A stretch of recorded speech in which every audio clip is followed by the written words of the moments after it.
Kim Possible. What other Disney shows were there growing? Even Steven, Buzz Lightyear.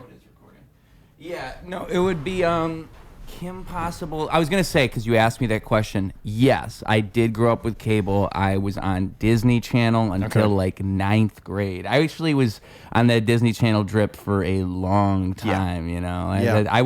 I have vivid memories of getting home from school and having those microwavable burritos and sitting like in the front Hot of Pockets or something? Oh, dude, it's like you can still buy them. I think there's like the purple and the orange bag. I wish I could shout out the name of the freaking company, right? Like really. Endorsements. Yeah, yeah, dude, I'll get endorsed by a microwavable burrito company because I ate that shit and I watched Austin and Ally. That was like the end of the era, probably right around when Austin and Ally started coming out. All these other news shows.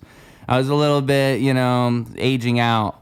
Now it's like Bizarre Bavark, and I don't even know all these shows. But no, I have no idea what's on. Drake and Josh was when I was a kid. The shit. Yeah, that was the shit, wasn't it? Yeah, So my mom always teases me, because apparently I said this when I was younger, but I told her that like when I grew up, I was gonna replace all of her costume jewelry with real jewelry. I was gonna live down the street. I was going to have 2 kids, and their names were going to be Drake and Josh. Yeah, and I loved that show so much. I loved Drake Bell. Like, he had the forehead hair right here. You know, he played guitar. He had all the girlfriends he wanted. Like, I don't know how a kid could watch that and not want to be Drake Bell. Well, I don't know. Like, probably some kids probably did identify with Josh, though. Yeah. There's probably a lot of kids who are watching that like, yo, Drake is... Like, how is he doing this? How is he... Yeah. Yeah. But, like, the thing Josh. But, like, the thing was, Josh was the better character. Like, Josh had more...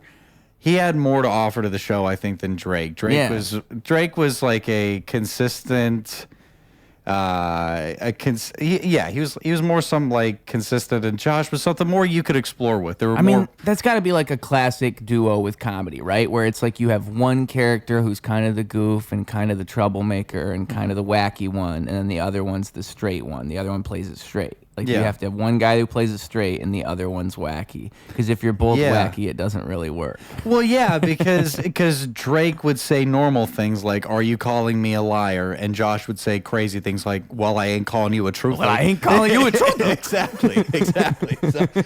So it's like, I feel like you could do more with the wacky characters, anyways. But like everybody, maybe that's what it is. Everybody wants to be Drake, but everybody maybe identifies a little bit more with Josh. We're all a little bit of both. Yeah, it's a spectrum. Exactly. That probably is the truth of it. You know. No, you see? You were telling me before we started here. You were a Drake when you were younger. See, I never really was a Drake. I never really had that era. Yeah, you know? I just wanted to have a girlfriend. I just thought that that's what made you cool. I thought that that's what was like the thing to do. Yeah. Because because it wasn't just Drake and Josh that portrayed like middle and high school love as normal. It was also like Ned's Declassified and you know, Wizards of Waverly Place, Hannah Montana. Like Disney Channel shows, Nickelodeon shows, they made it seem like, yeah, it's okay to explore those emotions and it's okay to try things out. And I don't think that was a good thing in retrospect at all. Like, I think that was probably one of the worst things about like if I could go back and redo childhood, I would have just toned that down so much. I would have stopped trying to get a girlfriend so much. I think that that's like one of the worst things I did. Because just the way you pursued it? Just the way I pursued it, the way that, you know, like how everything... I needed to have that if I was going to feel cool about myself. If I was going to feel good, I needed to have like somebody else tell me. Nah. Right? And it wasn't just that. It was also in sports too. Like... I always did better on a team if a coach outright said, "I believe in you," right? Because it was like that. It was that external validation that I needed. So it's like perfect. Now I feel like I can be me. Now I feel like I can achieve what I need to achieve. And I didn't really have that self-confidence to be like, yeah, I don't really need something or somebody else to feel good or feel like I'm gonna be successful. You know? Yeah. Do you feel like you have that now? I feel like it's well, I'm a stand-up comic, so you tell me. But I mean,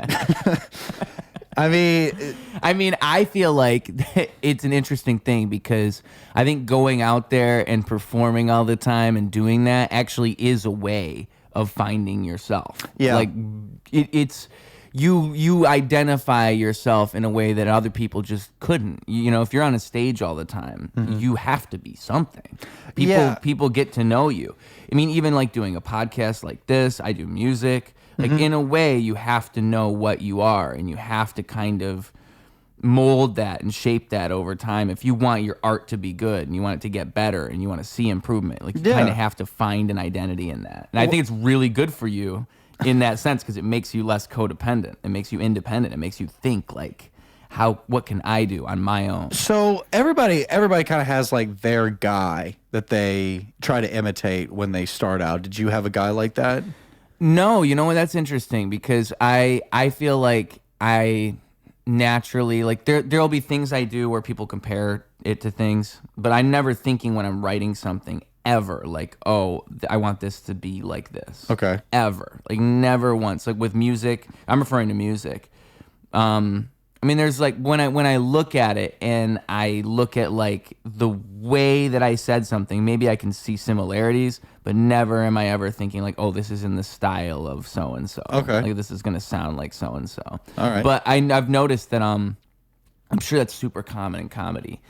And it's super common in music too, where it's like people will obviously have certain influences. Like you can almost pick them out. And I feel like that's almost like the shame in like admitting your influences sometimes is because then it like lays it all out. Like, oh, that's why he sounds like this, this, and this, because that's the three things he listens to. Right. But it is true that you are naturally that, and eventually you find whatever you are along the way. Like the comedians call it finding your voice, right? Yeah. So when I first started, I wanted to be nobody but Anthony Jeselnik and Dave Chappelle, like somehow like a hybrid of those two. That's good choices. Well, yeah, and I mean they're masters at their art, but they're just completely different in how they present material and what they talk about, and the reasons why they talk about what they do. So it just came out in just like this very weird thing, and you were intentionally trying to like blend aspects of them, is what you're saying? like Jeselnik's writing style. To me, it felt like I could mimic it a lot easier than say someone like only Dave Chappelle can tell Dave Chappelle jokes. Right. And as I learned, like just because you can mimic somebody's style, that doesn't mean at all that you can be that person. Like just like I feel like a lot of like young white comics will try to do their version of Jeselnik at some point in their career. Unless of course they're just totally themselves at all times, in which case that's who they were going to be anyways. But like I've talked to a lot of like comics like me, and they at some point try to do something like Jeselnik because he makes it seem very easy with just like a very, very quick setup and then a very quick punchline, all like in and out in 13 to 30 seconds, right? But when you do it as yourself, you realize that like, no, this like he is a step above and then above, like it just because. But he makes it look easy. Yeah, just because he can do it, and just because you can write something clever, that doesn't mean in any way that it's reflective of who you are as an artist, or who I was as an artist, or like what I could actually become instead of that. Interesting, yeah. You could still find something maybe through the exercise. Like maybe in writing those jokes, you could find a way to do it your own way. He's very technically sound. Yeah. Like Taylor Tomlinson is another comic that like you watch her stand up and she is very like there are certain techniques, certain writing techniques that comics have, like I mean, I'm blanking right now, but like there's just a certain cadence and a certain rhythm that all good comics have. Yeah. And like when you watch Taylor Tomlinson, she's just textbook when it comes to the fundamentals, when it comes to managing a crowd, when it comes to like how she presents herself, what she talks about. Yes, the way that she talks about things, like all the rhythm that she has, like there's a reason that the good comics are where they are and why they have the Netflix deals. And what would that reason be? Well, I've got some theories. I've got some ideas on why it is that some people just excel above the rest of the pack. And I'll tell you one of them. I think some people in particular, but most of us can access this. People can become professional mind blowers. They can blow minds so much they're a professional at it, and they excel in their category, whatever it is, whatever way they blow minds, whatever way they figured out to do it, they excel and become a professional mind blower. They're a comic. They get Netflix specials. They get all kinds of things, and it's a bunch of success that comes to these professional mind blowers. And I think sometimes the actions create the mindset. It goes backwards. You got to do the thing to make the thing happen in your brain. And so what I suggest is maybe getting a t-shirt, maybe that says professional mind blower on it. And look at that. Look at this. Look what I'm showing you right here. If you're watching the video, you see a professional mind blower shirt. We're selling them, folks. We got smalls, we got mediums, we got larges, and we can make other sizes if you so please. Why don't you get a professional mind blower t-shirt and let the world know that you are ready for success and to blow minds, because it's what you can do. It's what you're capable of. And it's why we love doing this show, because we have professional mind blowers on here all the time, and people come in and blow Ruse's mind on Ruse Radio. It's a great way for you to support the show, to get those shirts. But if you don't want to get a shirt, you still want to support the show, well, don't worry. We got you covered. That is what the Patreon is for, folks.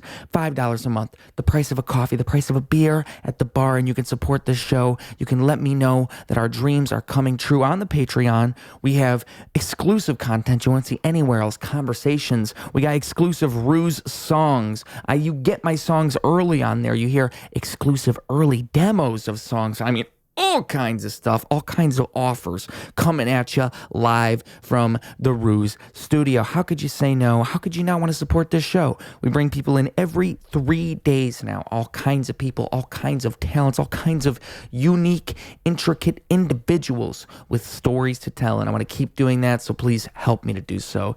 It means a lot. I appreciate each and every one of you. Now, last thing I remember, my man Jack Woods was saying that some people stick out above the rest for a reason. To the same effect, there are some comics where it's like, how the fuck did you get a Fandom? Yeah, it goes both ways, right? Yeah. Because it's like you could be a master of the art, you could be amazing, and you're on top of your game, and also you're successful. It could be the opposite. You're so good, and you know everything, you know all the fundamentals, but you're not successful. Or it could be that you know nothing at all, and somehow you are also on top of your game and super successful. You don't actually, it makes you wonder. It makes one wonder, like, do I have to learn the rules? But I think in the end, like, you just become a monster if you do. Like, you can become whatever you're doing now could be so much better if you just learn. That's why the fundamentals, when you say fundamentals, that's a good word to use, because that is like that's the base. It's like if you want to be able to do everything else on top of that, you want to know that first. Yeah. How to just talk. How to just get up there and just talk. Yeah, and I feel like it's easier to imitate somebody because, you know, in a way you get to hide behind something. You know, in a way you don't actually have to be yourself. So you don't have to totally accept the failure. And, you know, you just like, if you do it long enough, you just eventually you just turn it over. It's just like, I have to accept that I am going to be really, really fucking bad at this as myself until I can get comfortable enough to like actually like learn things and get better and get better. And for a long time, like I just wanted the title as a stand-up comic. You know, I just wanted to be able to like tell people like, yeah, I do stand-up comedy and everything. I didn't want to actually go out 5, 6, 7 nights a week and do, you know, 2, 3 mics a night and, you know, actually get better and actually do and actually get stage time and actually try to discover who I was on stage, you know? Like, just like, there comes a point where you have to decide whether you want to take it seriously or whether you don't. And I think I'm at a point now where, like, yeah, I want to take it seriously and I want to actually, like, become the best and funniest possible version of myself on stage. I'll walk in the door after work, and my cat's name, her name is Diva.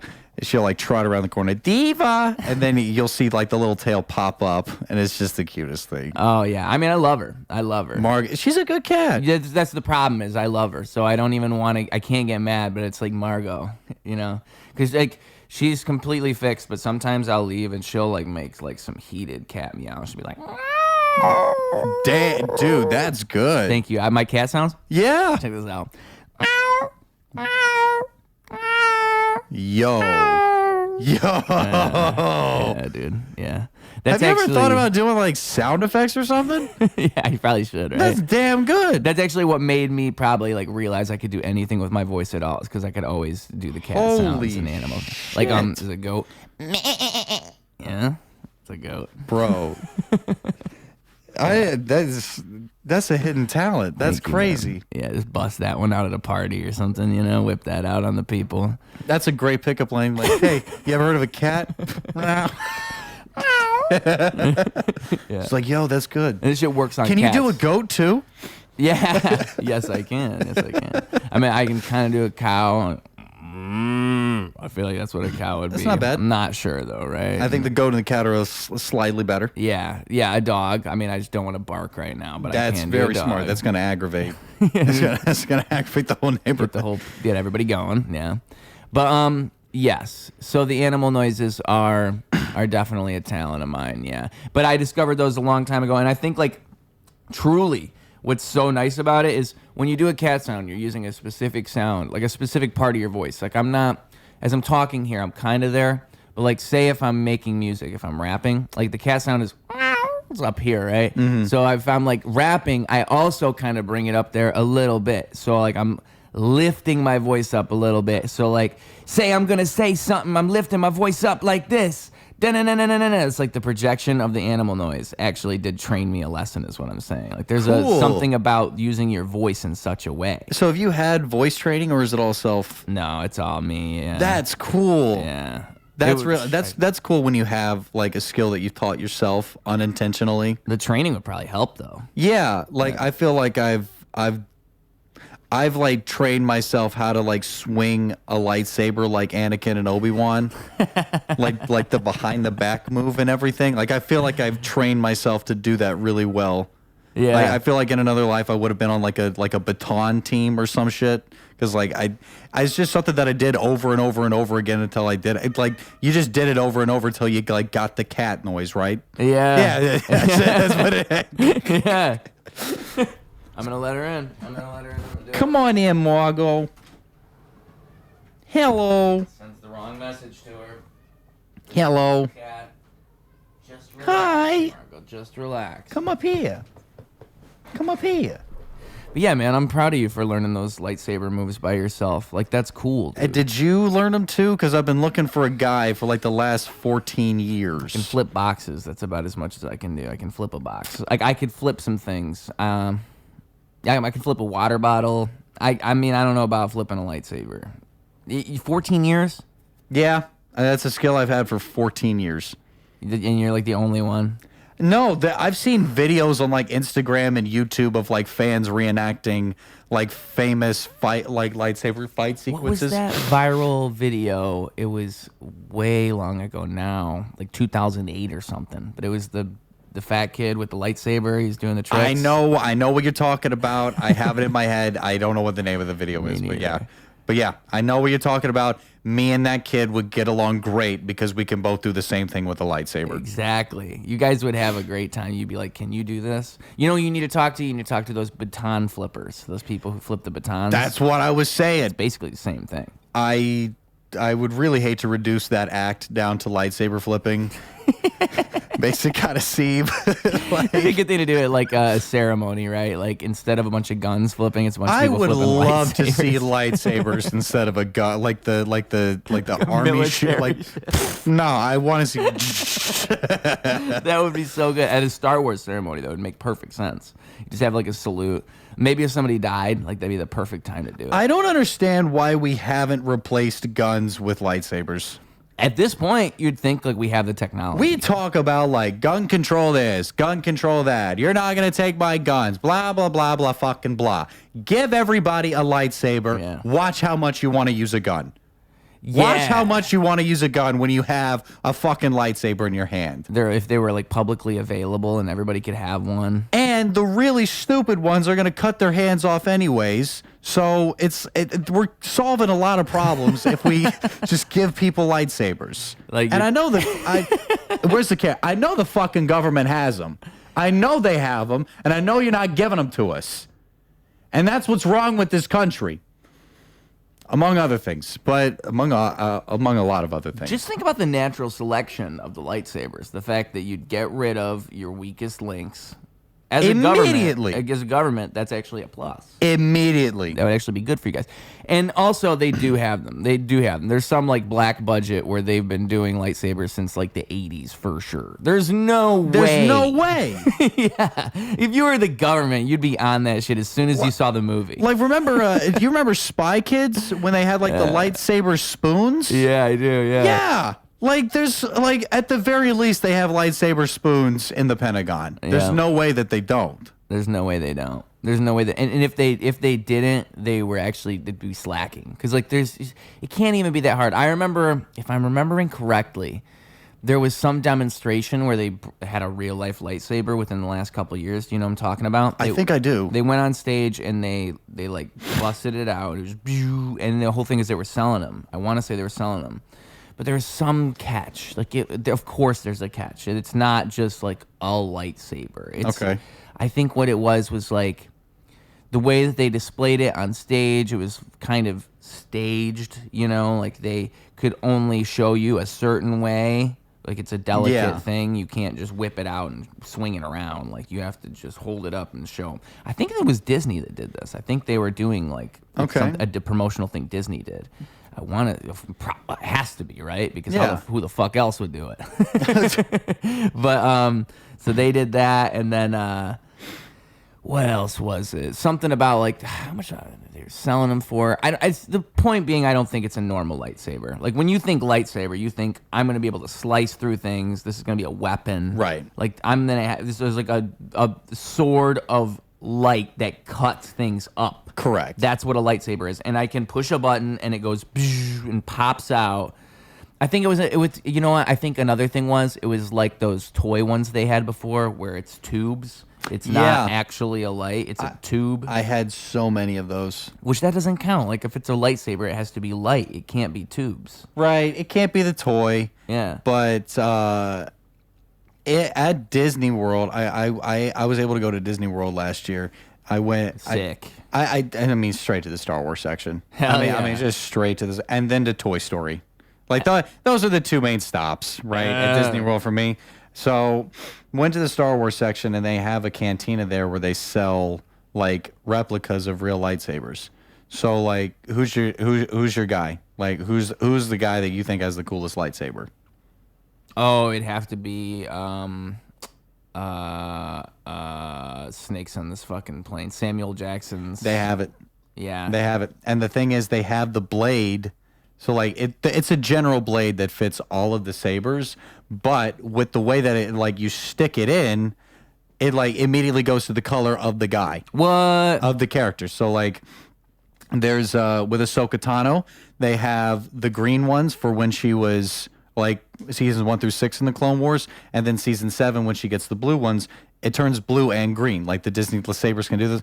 I should get some money for this, but, like, this is a sponsored segment. Yeah.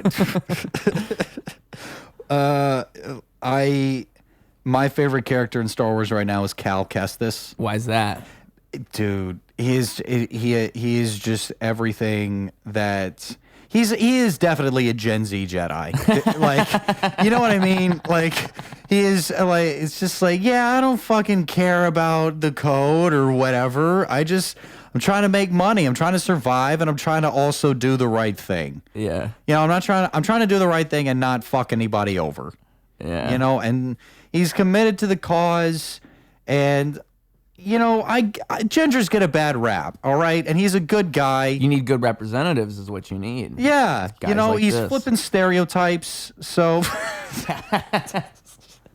So is he in one of these newer shows then? It's I don't know if I can say this because I'm a representative of Disney now, but it's rumored that he's making an appearance on Andor season 2. Rumored, very very much so rumored. But no, I love Cal Kestis and I love his story so much because have you played the series? What the Fallen Order, and then the most recent one. I'm blanking on it now. No, that was some amazing weed. No, folks, I have no idea what he's talking about. Allegedly, that was some amazing weed. It's the Fallen Order series. No, I don't know. Was it? Well, see. The thing is, when it comes to Star Wars, I've really only seen the movies. Are you a gamer? I've played a little bit of the games, but which ones are those though? It's Fallen Order, and then there's golly, Jedi Survivor. What console is this? It's on PC. Was this the like the Telltale Games stuff where it was like they're doing story? Yeah, I'm not familiar with this stuff. No, this is. Have you played like Rise of Ronin? No. Okay. It's basically like a checkpoint map where you're a Jedi, and in the first game you get a single blade and a double blade. Like you go to. I know what you're talking about now. I've seen gameplay of this game. Yes. Continue though. So, I mean, it like the story of the first game. I think I've replayed that game. No kidding, like 10 times. Yeah. Like just because and. You can't skip through the cutscenes in that game, which was one of the complaints, which I didn't understand because the story was it was so tragic. And Cameron Monaghan, I loved him in Shameless. He played that character just so beautifully. And the overall message is that you can become bigger than your mistakes, right? And I played that at a point in my life where I had made a lot of like really bad personal mistakes, what I consider to be like mistakes that made me unlovable, like mistakes that like you feel like you're going to regret for the rest of your life. I played that game around that time that I was feeling that way, and it just kind of gave me this message to just keep going, just keep getting up and keep getting out of bed and keep trying to just be a human being. Yeah. And it doesn't matter. It only matters what you can do in the moment. Like, yes, you can ponder mistakes, and yes, you can look back and analyze and look at where things went wrong and everything. But like, it's more so about like what you do with that information, and how you live like going forward and everything. And that's one thing that those games do really, really well. And that game specifically, and then they followed it up with just like a really classic Star Wars story in Jedi Survivor. Jedi Survivor just mainly more so became about just like being a Star Wars character, but like Fallen Order, it just has this. That'd be more like the passion project. It has like like this charm to it. It's very like personable, and I'm going to get a cat soon. I talk about Diva, but I'm going to get another cat soon, and his name is going to be BD. Like BD1. Because I just want a cat named BD. Like, I just feel like that is, like, that's how much those... And that's why, like, when we talk about the sequels and when we talk, like, how much, like, we, like, did not enjoy them, it's like... Because that's the kind of impact that those stories have. Yeah. That's the kind of... like real life, like this is how like I can identify with this story. And so when you do a disservice to that story to those fans, it hurts them. It hurts them on a personal level. Because it means something. It's more than just a movie. It's more than just a story. Yeah, and I know I'm not the only way that feels this passionately about Star Wars. I mean, people get married in fucking Stormtrooper outfit, for Christ's sake. It makes me wonder how George Lucas must feel, Yeah. It makes me really wonder, because there is a true inspiration behind the first 6 films. Like, yeah. They're all so inspired. Like, even the prequels, like the prequels are so inspired. Even if you didn't like them, no matter how you feel about them, you can't say there's not like so many ideas packed in there. You can criticize the story, you can criticize where it went. You cannot deny that it at least had a very clear path. Yeah,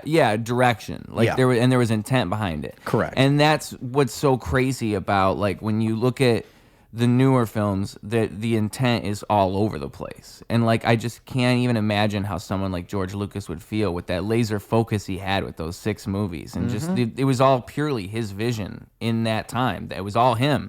That was kind of why it was so crazy when it was even announced before all this ever happened. If anybody remembers when they announced Disney bought Star Wars, the story was like, whoa, like what are they gonna do? Like how is Disney gonna interpret Star Wars? They had so much source material to work with the comics and with the legend stories, and they just didn't do anything with it. And I don't understand it.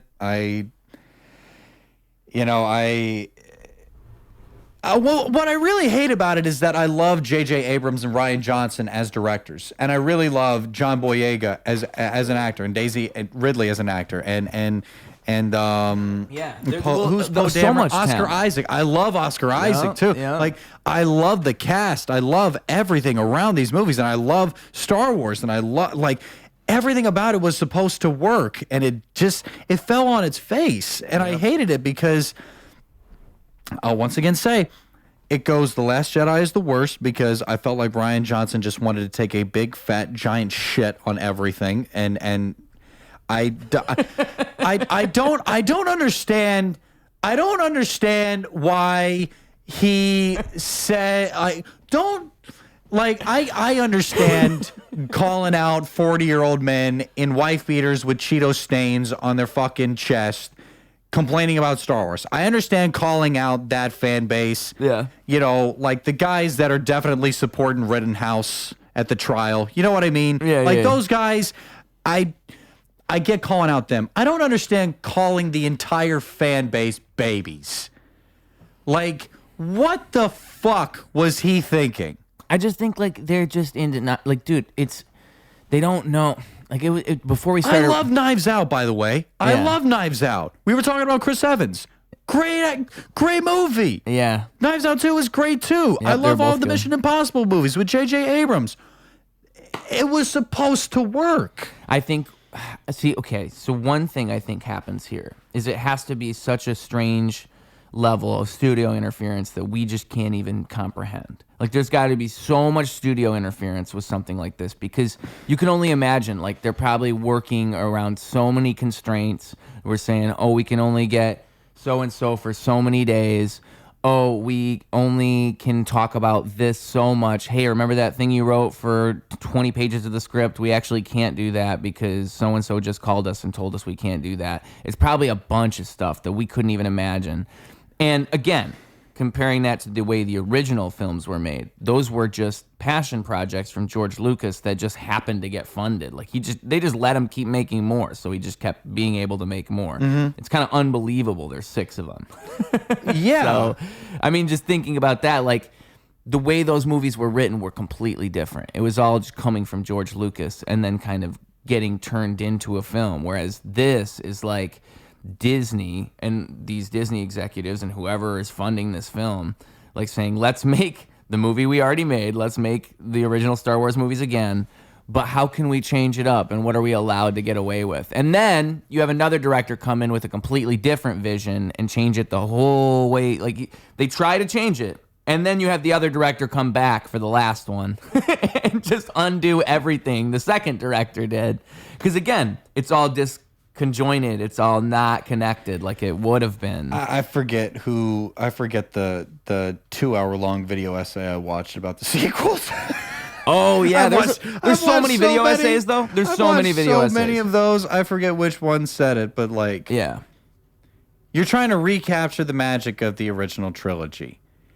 Why wouldn't you have Luke, Han, Leia in at least one scene together? and you know I mean, yeah. And what really, really sucks about that is that they did have a time frame to do it. That's what I was about to say. That's what I was about to say. Is like, and they all, and the actress passed away. Yeah, Carrie Fisher. Carrie Fisher. Yeah, she passed away just like what, a year or two after the movie was filmed. Yeah, immediately, like you missed the window. And it was like that was the whole purpose of bringing those characters back. Yep. Is to get them together at least one more time. And then it's like, yeah, something's got to happen. Someone's got to die. Yeah, it's probably got to be Han. And then people would expect it to be Luke, and then it's Leia. It's like, no, they just had. I felt like Han Solo's death was very upsetting too, just because it felt like when I was watching, I'm like, dude, what? Like, this doesn't mean anything to anybody. Yeah, exactly. And it doesn't mean anything. It only means something to Chewie. Yeah. But why is Rey like crying, screaming, no, like you met the guy? And I know that's the same argument with Luke and Ben, but it's like, no, Ben has been watching this guy for years. Yeah. He knows of Luke. Luke knows of him. Yeah. God, dude, I just and you know what? There's still some guy that I'm friends with back home who, admittedly, did amazing things for me, especially my career. Shout out to you, Justin. But like, he still is wrong, so wrong about everything. The sequels, he's just so blatantly wrong, almost to the point where it's like he has the attitude of Rian Johnson, just like, I'm gonna take a big fat giant shit and you're gonna deal with it. So this is what I was gonna say, is I think like ultimately what it all boils down to is what we were saying before we started recording here. It's like there's people who aren't really fans of this stuff. Like they're not really fans. They're not fans in the way that you're a fan, or a lot of the people who would wear a stormtrooper outfit to their wedding are a fan. Exactly. They're not that type of fan. They're just like somebody who enjoys the content. They've seen it. They know what it is. They think they know what it is. And like, and then you tell these people, hey, you make the next Star Wars movie. You tell J.J. Abrams, you tell Rian Johnson, make the next Star Wars movie. But they're not Star Wars fans. They have different lives. They're doing different things. And so when they make their interpretation of a Star Wars movie, it's just not the same thing. And I think that's ultimately what it all boils down to, is you have a bunch of people involved in it that are that. They're not quite fans.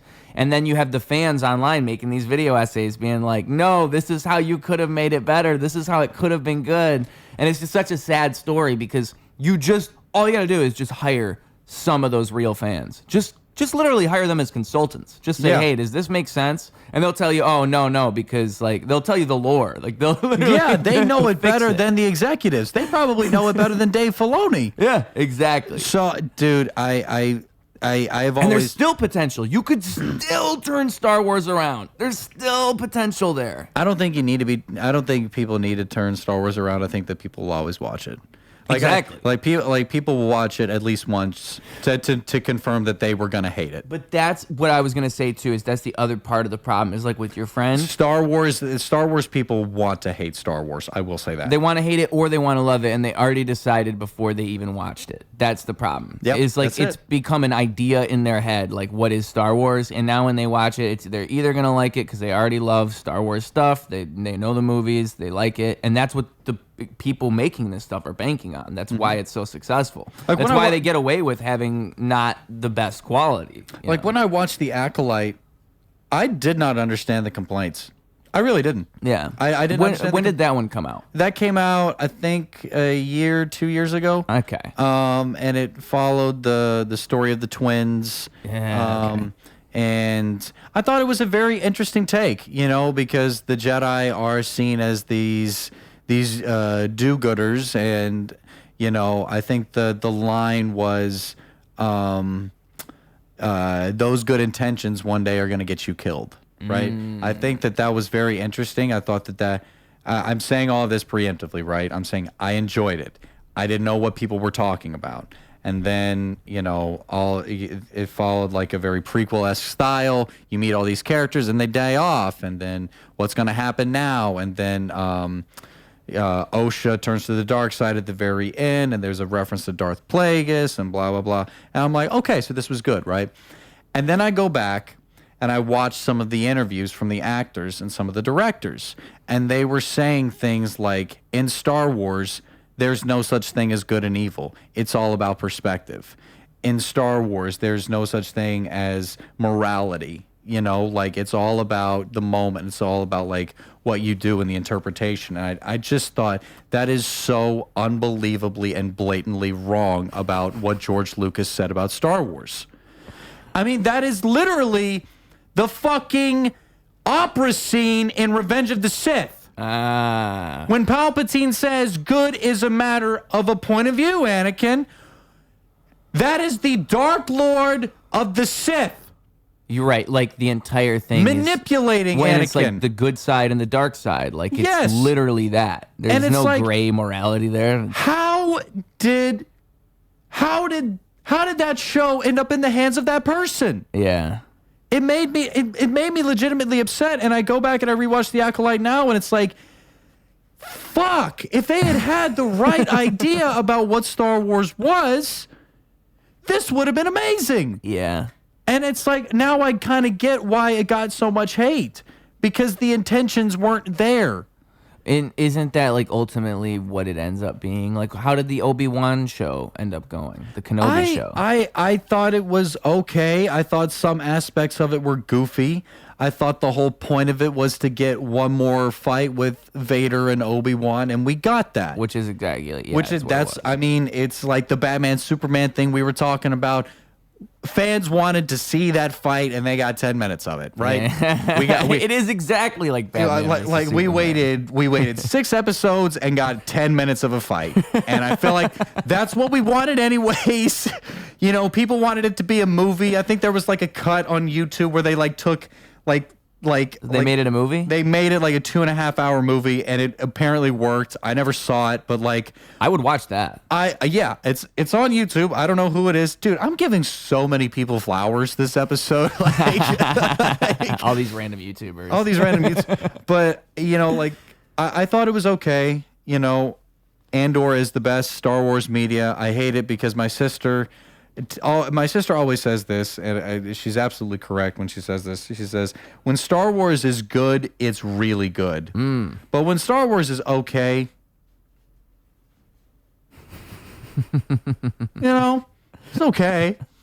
And it pisses me off because, like, I know deep down that some of the prequel, especially some of the moments in the prequels, are so campy.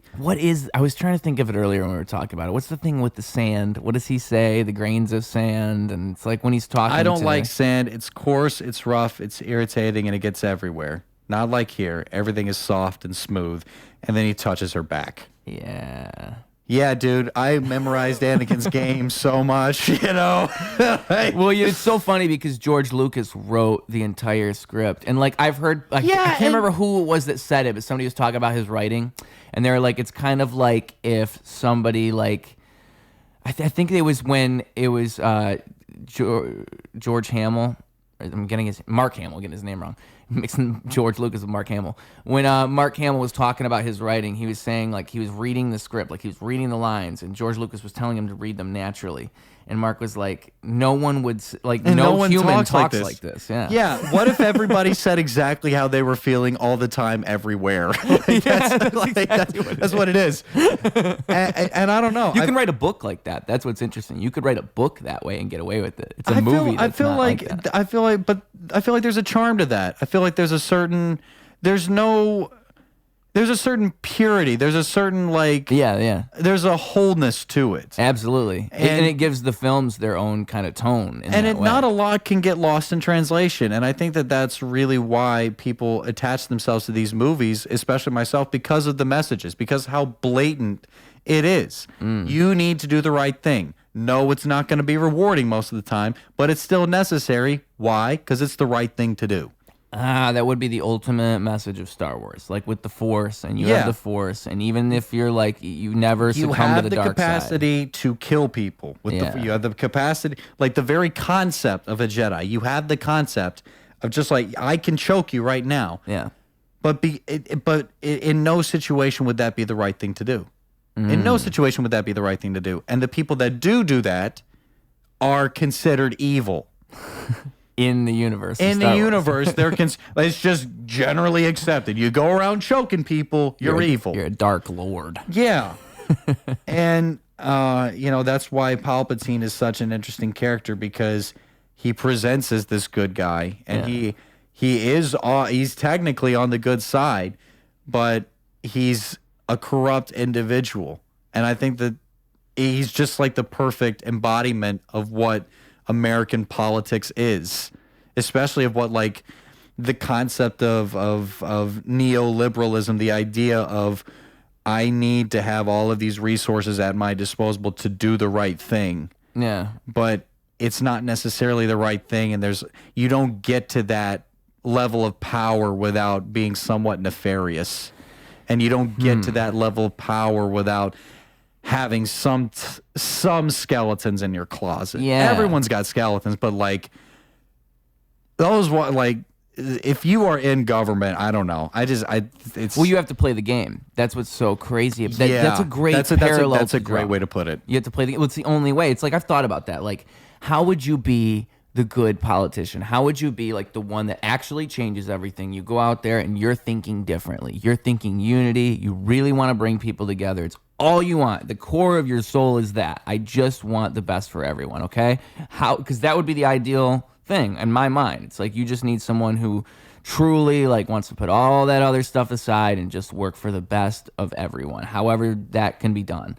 Not fall into all these traps. Just forget all that and just take things on the face of it. That's what you need. So how do you get it?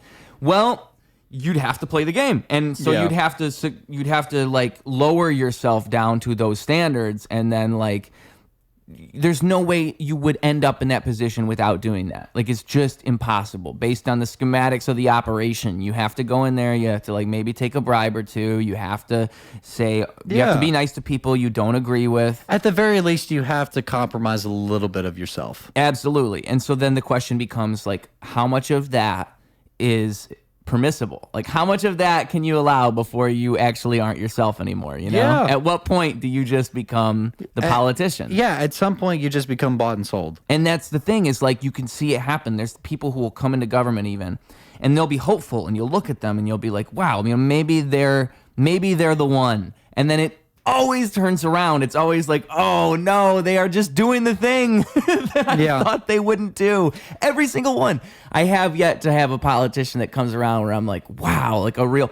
I mean, like, Bernie Sanders really bummed me out because he was that for a hot minute. He was the opposition guy. You seen his net worth? I know, exactly. His net worth has increased crazily. He's not so anti-establishment no more, but he really was for a hot minute. Yeah. If we remember correctly. And so, but that's how it goes. It's just a natural pattern. I think the only the only two representatives I would say that have just kind of like meant business since they've come into office are AOC and Jasmine Crockett. Yeah. I mean, just because they have been trying to dismantle how politicians get rich. Because how the fuck are you making $400,000 a year and yet your net worth is in the millions? Well, a lot of it's insider trading, insider trading, and I want this episode to stay up on YouTube, so we'll not whatever else they're doing. Yeah, what allegedly, so like like because I think AOC was trying to pass a bill where it's like politicians should not have information on the stock market. That's a legitimately good thing. Yeah. Why is she doing that? I don't know. You never really know you never really know where people's intentions are, but at least on the surface, that's a good thing. Yeah. I mean, just judging by the action alone. Is it a bill that's just that, though? Is it like one of those bills with a million things in it? There's probably a lot more, but I know that the general gist of it is that. And then for like Jasmine Crockett, I can't tell you how satisfying it is to watch videos. I don't know her very well. She just basically calls out bullshit just all the time, and just all of the hypocrisy that goes on the Congress floor. People have threatened to fight her. Like, we're going back to like 19th century. Catch me outside. How about that? Basically, like hitting people with a cane in the Congress room. You know that happened, right? No. There was I forget the congressman. My grandfather was a history buff. There was a congressman who introduced a bill. It was something. It was like pro and anti-slavery. That was the battle, right? And I forget who was who. But When was this? The 60s, you said? like 1860s. 1860s. So like somebody got hit with a cane and everybody just stopped and watched. Like on the floor of Congress, somebody's just getting hit with a cane, right?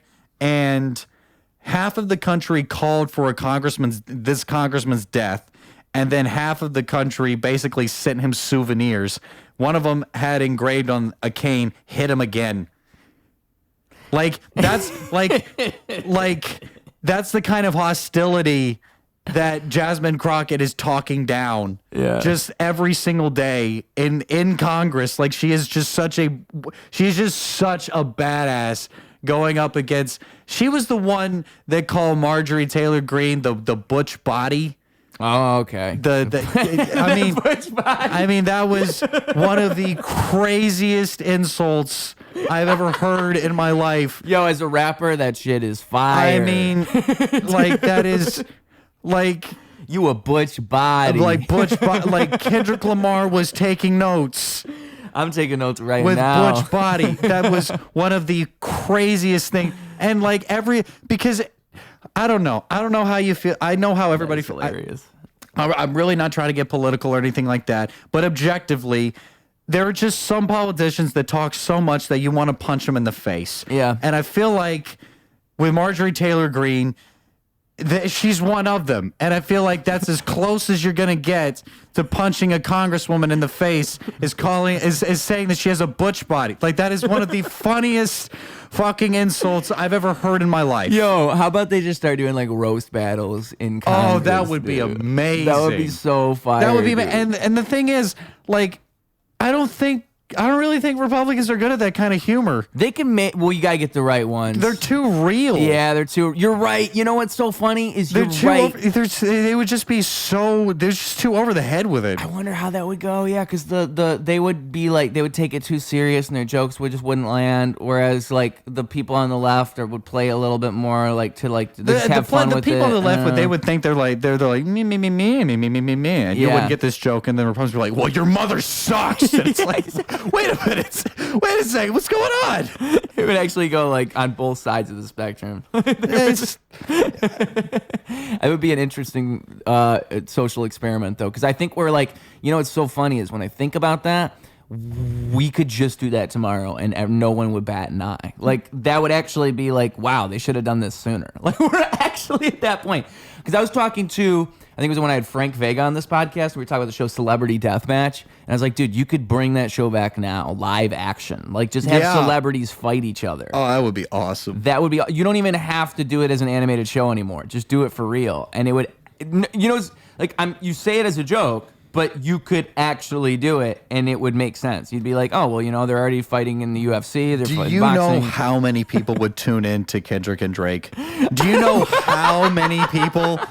Do you know that would get more viewership than Jake Paul and Jake Paul and Mike Tyson? It would. Like, and the thing is, I still like Drake has the size. I still think Kendrick wins because he does prison workouts in his front fucking yard. Yeah. He does. Have you seen those videos? No, actually, I haven't. Yeah, Kendrick Lamar will do prison workouts, like just body workouts in his yard, in his front yard to old '90s rap music. Hell yeah, dude! Like fucking Mr. T in Rocky. Yeah.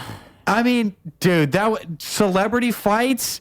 Brad, like, let's do like a throwback. Let's bring Jennifer Aniston and Angela Leon. Let's like throwback fights. Yo, that's a great idea. Bring back like older, like old people who watched the original feuds. show, old celebrity feuds, like Eminem and who's that rapper he used to diss all the time? Machine Gun Kelly. Yo, Eminem, Machine Gun Kelly. Because that would be a battle. That would be a battle. I don't know, because Eminem's a little bit older. It might be like Mike Tyson and Jake Paul, just a little bit sadder somehow. That might be something we don't want to see. Eminem and Machine Gun Kelly. Maybe but I feel like Machine Machine Gun Kelly, when you take his shirt off, it's like, Jesus, get that kid a sandwich. You're right. He probably would still lose. Yeah, that's a good point. The age probably doesn't make, because Machine Gun Kelly, dude, he's a character. He's a fucking You know, character. He could have been a comedian in a different life. I tell you. He was on the Breakfast Club and he did a verse for Charlemagne, and Charlemagne was basically like, yeah, I'm just not really feeling it. Did he really? Well, Charlemagne's tough though. See, Charlemagne is a little bit racist. Not gonna lie, like everybody knows this. Oh my God, I'm not endorsing that. That's crazy. That's crazy dude, to say. Ask him. He is. That's crazy to say. Dude, he is. Anytime he has a white guy on, he's always like testing them. He's always like trying to get like as a white rapper. If I go on Breakfast Club, Charlemagne's gonna fucking play me, dude. Yeah. He's gonna try to get me to say some dumb shit because he knows I'm a white rapper. When I say racist, I mean he ain't treating the white people like he's treating the black people, dude. And Charlemagne. That makes no fucking sense. It's true. That makes no fucking sense. When he had Post Malone on, it was interesting because if you watch his Post Malone interview, Post Malone's the nicest guy ever. Like, how do you not get along with Post Malone? And Charlemagne's the whole time like trying to catch him on some like, oh, but you're white, trying to do black music type shit. Like the whole time, it's always that angle. Like he's always trying to play the white angle on them, and it's kind of like, dude, like just chill, dude. And Charlemagne will do it the whole time. I don't know if he's gotten better because he used to say he doesn't like Post Malone. This was a whole thing. Like he would say, I don't like Post Malone. I don't like him. And everybody else would be like, dude, why don't you? He's cool. Well, okay. So it didn't make any sense. So to that, the thing about it is, as you know, as a white person in the rap game, you know, effectively you are a guest. Of course. Well, you have to at least... 100% effectively, you are a guest. Sure. And you can be welcomed and you can be treated like, but you are still a guest. And you have to respect the fact that you are a guest in that community. So it's like, if there are... It's the Elvis argument, dude. If you're not giving your flowers, if you're not giving people the recognition and the credit that they deserve... Yeah, you're no better than you know better than what you're getting called. You know better than being a colonizer, right? Like you are invading that space and taking taking money out of that community and everything. So it's like Charlemagne's got a right to be skeptical, I think, especially because there's so many fake allies in the world. Like there's so many people that just pretend they're about the cause and they're not. And I remember who was it? Miley Cyrus had that for a hot minute when she switched over to rap. Yeah, everybody was like, damn, dude, bitch. And then her new song, she's basically saying she was young, wild, and stupid and young and free. It's like, oh, so appropriating black culture is dumb. Well, because she's taken like the worst parts of it and just kind of it's exactly what you would expect her to say. Like that's what it's exactly what you expect her to say as someone that A, did not grow up around black people, and B, is very clearly trying to be cool with black people. You know what I mean? See, like my thing is like it's tough because in my mind I never even would think about it that way. Like there's one line I wrote in a rap a long time ago, like if you didn't tell me, I'd think that races are running. Like literally in the sense that if you didn't even acknowledge that shit, I probably wouldn't even think about it. Like it's not in my mind, when I'm writing a song, I'm never thinking beyond the scheme of the song. Like, this song is what it is. It's a piece of art. Like, I'm not thinking about all the different aspects that came together to make this thing. Okay. But at the same time, if you're going to talk about rap, if you're going to say, like, rap culture and talk about where it came from, oh, fucking course, it comes from there. You can't say it doesn't. Same thing with Elvis, for sure. Like, you can't say Elvis made rock music. No. He was adapting something that came from somewhere else, a soulful community. Correct. You know? And but I mean, the beauty of it is that coming togetherness, the fact that I can do that, the fact that I can come out and perform that, and it is taking from all of that and hopefully acknowledging that, but at the same time, like, just being what it is, just the fact that I can do that, the fact that we all can do that is a beautiful thing. And so it's like fucking, if it gets framed in such a way, it just becomes hard to even respond sometimes. Like if you're Post Malone and you go on Breakfast Club, and then all he's really saying is like, well, do you acknowledge this culture? Do you acknowledge it's like, yeah, of course I do. But like at a certain point, like what else can you say? There's not much else you can really say. Yeah. You're just making music. And, you know, like to the effect of being an artist, like a lot of the rap game comes from sampling, you know, coming from like older generations. Like you'll hear 90s rap for sure. So much good sampling in 90s right rap. you know, Tupac did What You Won't Do for Love. You know, Tupac and Biggie. I mean, what was that? There was the Biggie Small song, maybe Juicy. yeah, that's another one. Yeah. As Not Like Us is now the most famous diss track of all time.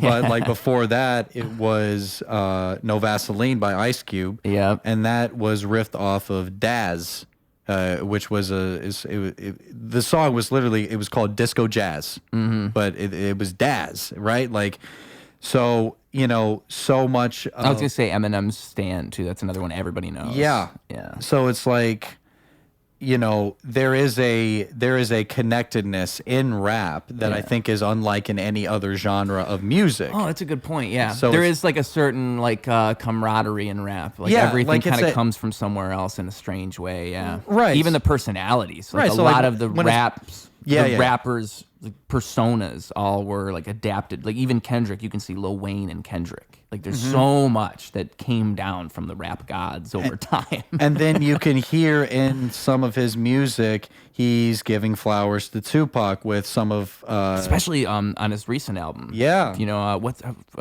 Reincarnated, that Yes. song. Sounds like a fucking Tupac song at points. yes. But yeah, To Pimp a Butterfly was going to be called To Pimp a Caterpillar. Did you know that? I didn't know that. Because the acronym would be Tupac. Wow, that's cool. Yeah. I didn't know that. Isn't that crazy? Yeah, it is. And it adds a new thing to it. But like, Yeah, because it's like, holy shit. Like, it makes, because the whole album it leads to a conversation with Tupac at the end. yeah. So much of Kendrick probably comes from Tupac for sure. Yeah. So I mean, to that, like, there's a lot of connectedness Absolutely. in that community, and there's a lot of like shared wisdom and shared ideas and shared collective truths that I think that, you know, people from different parts of the country just know to be rap. Like there's Houston rap, there's Detroit rap, East Coast, New York, West Coast. But even on West Coast, it's like, you know, Compton, Los Angeles. Like there's different areas and different aspects of rap, but like overall, it's still about how do you give back to the community and how do you keep this alive and how do you keep the generations going? So Yeah. You know- Hopefully that's the intent. Yeah. so like when somebody, you know, and I feel the same way about comedy, even though maybe I probably shouldn't, but like at least at this stage in my career, anyways. But like when somebody comes in and just wants to be something in it and doesn't really understand what it takes and everything that's around it and all of everything that's kind of come into it, you know, like when they're just kind of going in for the looks of it, and that's when it becomes problematic. Yeah. Like that was Kendrick's whole point. Like, what is Drake's style? Where does Drake, like, who does Drake model? Like, what is Drake's rap career? Yeah. Because you think Kendrick, you think Los Angeles, West Coast, right? You think Jay-Z, Brooklyn, New York. You think Biggie, New York, right? Right. Like you think Snoop Dogg, Ice Cube, West Coast. Where's Drake? What is Drake's thing? Right? And it's like, Well, he does have where is he from? Toronto? Where the fuck is he from? He does talk about it a lot. I'm not gonna get it right. I think it's Toronto. yeah, but then it's like it doesn't really sound. It didn't really seem like he's authentically in rap. Yeah. You know, and I think that was Kendrick's whole point. Like, yeah, you're a poser. You're not a colleague. You're a fucking colonizer. Yeah, you're in this for the money. Yeah. You're essentially using something that is generationally cherished to score money, and that's insulting, and I think that with all throughout history we see black culture being appropriated and being used and being jettisoned into the mainstream without people giving its proper origin. I wish I knew more about it, because I've heard about this conspiracy, and I wonder how much truth there is in it. But that the government has funded some of this street rap, rap about these bad morals in order to keep this society dumbed down per se. It sounds like a conspiracy, but the more I think about it, dude, maybe because so much of rap is that. It's why is so much in my mind, rap is not that at all. Rap is what we were talking about, where it's you're trying to, for the culture of hip hop, for the culture of art, for what you can do in that space. There's something about being able to make a song in the style of hip hop, being able to say what you want to say, in whatever you want to say, and being the best you could possibly be in that. Being the best rapper, being able to. There's a reason rappers are braggadocious, and there's a certain ego within it, because there is something about being the best that drives you to do better things. It's a beautiful thing. That sometimes mindset. You got to pop out and show people. Yeah, exactly. Yeah, and so all of that's what rap's about. It's about being the best and making the best possible thing. And so when people come around and they're just making mindless things about whatever, just there's room for party music. There's room for having fun. Yeah, but it exactly. just becomes the type of thing where it's now the genre has become bogged down. People look at it and they think of something completely different than they used to. And it makes you wonder, dude, what happened to rap, dude? Because it wasn't like that. Well, and it especially in the 90s, it was very representative of what was going on. Oh, yeah. I mean, especially with... Basically a window into that. Yeah, especially with NWA, because I think that they came out with albums after the Rodney King incident. Yeah. And Fuck the Police. Was that right after Rodney King? I remember, I don't remember, but might have been. I think it was. I read about when was Rodney King? Late 80s? I think late 80s, early 90s, somewhere in there. Because I know that album was late 80s, early 90s. So yeah, and I mean, they're talking about how, just in general, how people felt about the police back then, and about how frustrated and about how angry people felt, and about how legitimately nothing was being done, and about how it became a statement, and it became an anthem because it reflected a lot of what people felt. And I think that that's why, because it just spoke to a lot of people. It spoke to a lot of people's emotions. It spoke to a deep-seated history of these emotions, and why why they felt the way that they felt at the time. It made complete and perfect sense. Yeah. And I think that anybody who has read anything about the history of the United States would, they wouldn't be surprised by the amount of vitriolic hatred that black people felt towards the police at that time. Yeah. How they were just getting away with literally getting away with murder. So, that's the same way that I feel about Star Wars. I'm not kidding. And it is a very childish comparison. What I just did, it is a very childish, and it does not track at all, other than the emotional aspect of it. But right. What it means to some people, don't fuck with it. Don't come into my space and fuck with this. Yeah. And people have a right to feel a way about Post Malone and about Eminem and Miley Cyrus, and people that have come into that space and been successful. It's they have a right to kind of look twice if not 3 times. Like, well, because people, the thing is, like, too, though, is with that happening to rap and the culture getting co-opted like that, I think you want to look at even everybody that way. Like, not even just the white people. Look at everybody that way. Because if you want to lift the culture up, you have to look at everybody. Like, it's not just the white people dragging the culture down. It's everybody. Like, if you really want rap to be elevated, we just can't come in and bring, like, it's the same bullshit that surrounds any poor community. It's always the same shit. It's like, you know, you end up in a bad lifestyle, and then you don't want to sell drugs. You don't want to make money in illegal, illicit ways. But a rapper does, and a rapper says that's cool. And it's like, why is that the thing that's cool? Why do we have to act like that? That's the type of shit that drives me nuts. In, like, the world of hip-hop, they're talking about drinking lean and popping pills and making money. And I get it. Like, you're trying to represent that culture. You're trying to give them a voice. But at the same time, like, what if we want to elevate that and make it better? And, like, with what you're saying about, like, white people coming in and taking advantage of the culture, just taking advantage of the culture at all, like, the whole thing is just so sad to me. Like, just leave the culture alone. Just pay respect to it. Elevate it. Make it better. Like, don't drag it down. Well, I mean, with the popping pills thing, I mean, like, that is a very, very small aspect of the culture. I mean, that is because, I mean, just like in comedy, the people that take it seriously and the people that take their art seriously, they stick around. Right. But the thing is, like, I'm talking like famous artists will just talk about popping pills. It's a popular thing to say. Is Kendrick Lamar talking about popping pills? Drake is.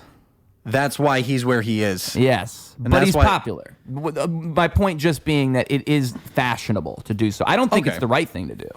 Well, obviously. I mean, the same can be said for country music. Of course, yes, but it's everything, exactly. Same thing with comedy. It's kind of like we were saying earlier, people will get popular and they're not even that great, and it makes you wonder, like, is this even, like, is there a skill cap? Like, how does this work? Because, like, rap will be the same way. And, you know, maybe there is room for things that aren't so deep and that are just fine. But it's like at a certain point, if you're someone who respects comedy, you want comedy to be as good as it can be. You see people doing that, and you're like, well, come on now. Like, you're putting a bad rep on her name. I mean, to some degree, yes. I mean, the thing about it is, like, it is all about intentions. Yeah, it is, yeah. It's all about intentions, and it's absolutely, yeah. And it's all about knowing what your place is in the room. Yeah. Right? So, you know, if your experience with a particular culture is, whether it be drinking on a bed of a truck on a sunset with a fishing pole, or popping pills in a nightclub, or doing whatever the fuck alternative people are doing, you know, whatever it is, it has to be an honest experience. It has to come from a place of genuine, honest experience. And, you know, I don't know if what is being pushed out consistently in the mainstream media is entirely representative of the way people really feel about themselves. Yeah. I think people want something more real for sure. Just something real. I think, like, we've been deprived of real things. I think that that's it. And I think that that's why people gravitate towards real artists and art that, even if it is expressed in a different way, it still means something, because you can tell that heart and thought went into it. Yeah. And I don't know, like, that's what keeps Kanye going. That's what keeps that train that rolling. And a lot of prescribed drugs. A lot of prescribed drugs. A little bit of that nitrous. I feel safe saying that, because he doesn't have a lot of money right now. So give it a couple of years. No. He'll bounce back somehow, that guy. But point being, like, it is that genuine artistry that gets you, that speaks to people in a different way, for sure. Like, there's something about genuinely engaging with an art form that I think transcends beyond, like, whatever boundaries are placed upon you. If you can do it right, if you can find a way to express the human reality, whatever that universal thing we can all feel is, if you can find a way to put it in there, it comes through. Okay, so, like, going back to your example of, like, the popping pills thing and how we want something real.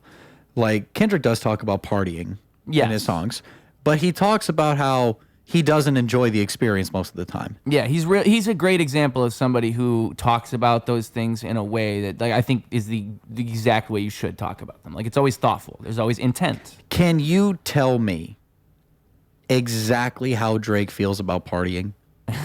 I think he would like it. I would guess it's a good time. But can you identify like exactly how he feels about it, or does he kind of go in and out? It's like, oh, I party because I'm trying to forget a girl. I'm partying because I'm trying to have a good time. I'm partying because I'm trying to do this. Partying trying to do that. But it's just like, where's your intention?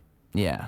What are you trying to say? Well, and when it's like, I mean, that's the thing that that Drake's gotten for so long, and I don't know how many artists are like this. And bear in mind, it's like I think that music like Drake's has a place in the, like, we need dancing music. Well, it's basically pop, though, is what I was going to say. And like, the way it's written is like pop, and he's not writing it. A lot of stuff he's not.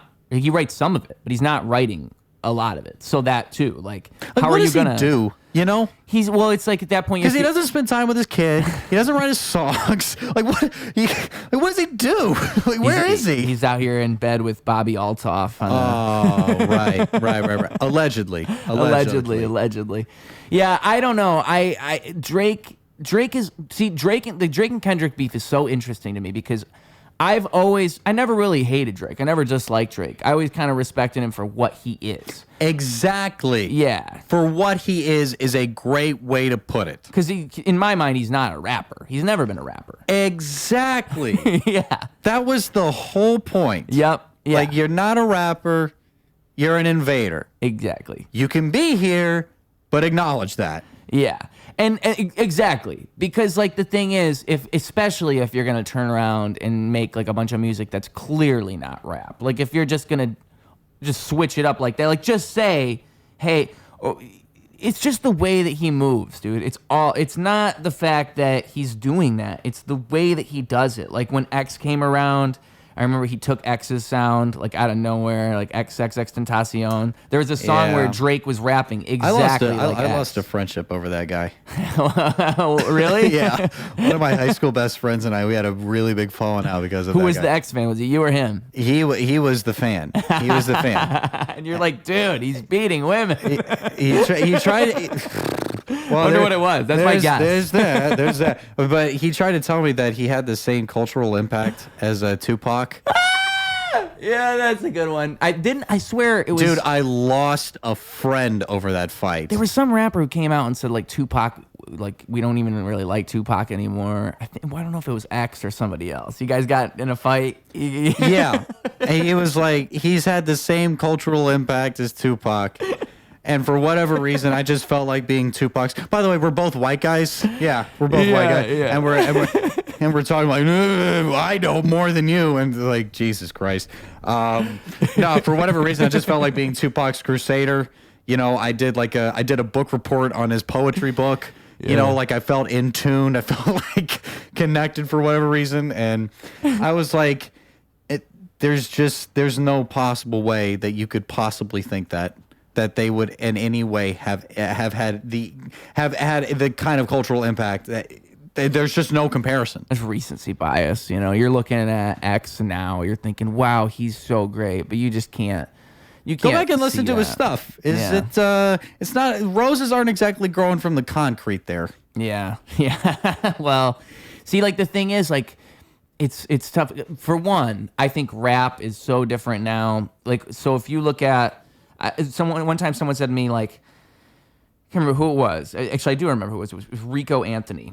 He's a photographer. He's Evil Rico on Instagram. And he said years ago, I'll never forget it, that rap went through what rock music went through in like the 60s and the 70s, where it was rock, but now it's glam rock and it's metal rock, and there's all these different versions of rock. And before it was just rock. And now it's like you have all these different versions of rap, but it's not just rap. And it all gets classified as rap. We haven't actually started calling it anything different. Like you do, but everybody thinks about it as rap. Like I say, I'm a rapper, and you just automatically think of like whatever your version of a rapper is. It's not like there's lyrical rap and like spiritual rap and like techno rap and like trap rap and like party rap and lo-fi rap, and you could just keep going. Country rap. There's all these different kinds. So like when you say something like that, X is more impactful to rap than Tupac, what you're really saying is, in my version of rap, like in what I think rap is, X is better. That's kind of what I thought, and But it's not fucking all rap, Tupac, in the grand scheme of things, dude. Tupac, dude. He is the god. He's the Godfather. Yeah, him and Biggie. He is one of the big three. Who's the other? Him, Biggie, and Nas. Either Nas or Jay-Z. Jay-Z, yeah, Nas or Jay-Z. I think more so. I think more so Nas. Yeah. But like, I've always kind of gravitated towards authentic art because I don't necessarily. It's not that I don't like, some dancing music. It's not that I don't like particular brands of art because, every genre of every genre of rap has its place, and every genre of every subgenre of a category of music has its place, and because it's also regional.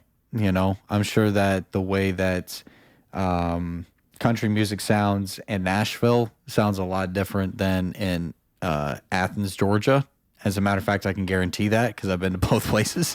Like country music sometimes gets warped into bluegrass, and I hate that because there's certain bluegrass music and certain country songs that are very authentic. Mm-hmm. But like when you think about country music and when you think about bluegrass, you think about like, I don't know, commercial popcorn bullshit.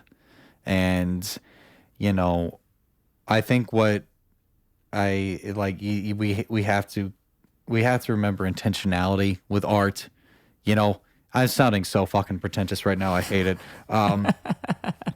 But like, intentionality. Are you being authentic with your art? Well, and like what you said before about it being a window, like how NWA was a window. If you're authentic, like that's why it sounds different, and it's a window into who you are and what that culture is. Like the best art does that in this strange way. The best movies, like you watch old movies, you're like getting a window into that what the culture was in the '60s and the '70s. Yeah, music is like that too.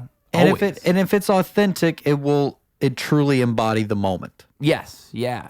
And that's I think that's what people should be going for when they make comedy or when they make music or when they make their art. They should be trying to express themselves in the moment. Yeah. And finding that somewhere in the ether. Yeah. Tapping into it. And being one with the moment. I think that's what performance is. I think in the end, a great performance is that. And like it's something that it's why you could never replicate live performance or live shows or live comedy. Like you can't have it outside of being there and feeling it. Like you can have a video of it and you could show it to people, but it's not the same thing as being there in that room, because there's something about the energy that you can tap into and capture, and you can guide a room. You can like lead people in a certain direction if you know what you're doing. If you can manage to do it. And like it's almost like magic. It's hypnosis in my mind. Like that's what a good performance is. It's an act of hypnosis. Yeah. So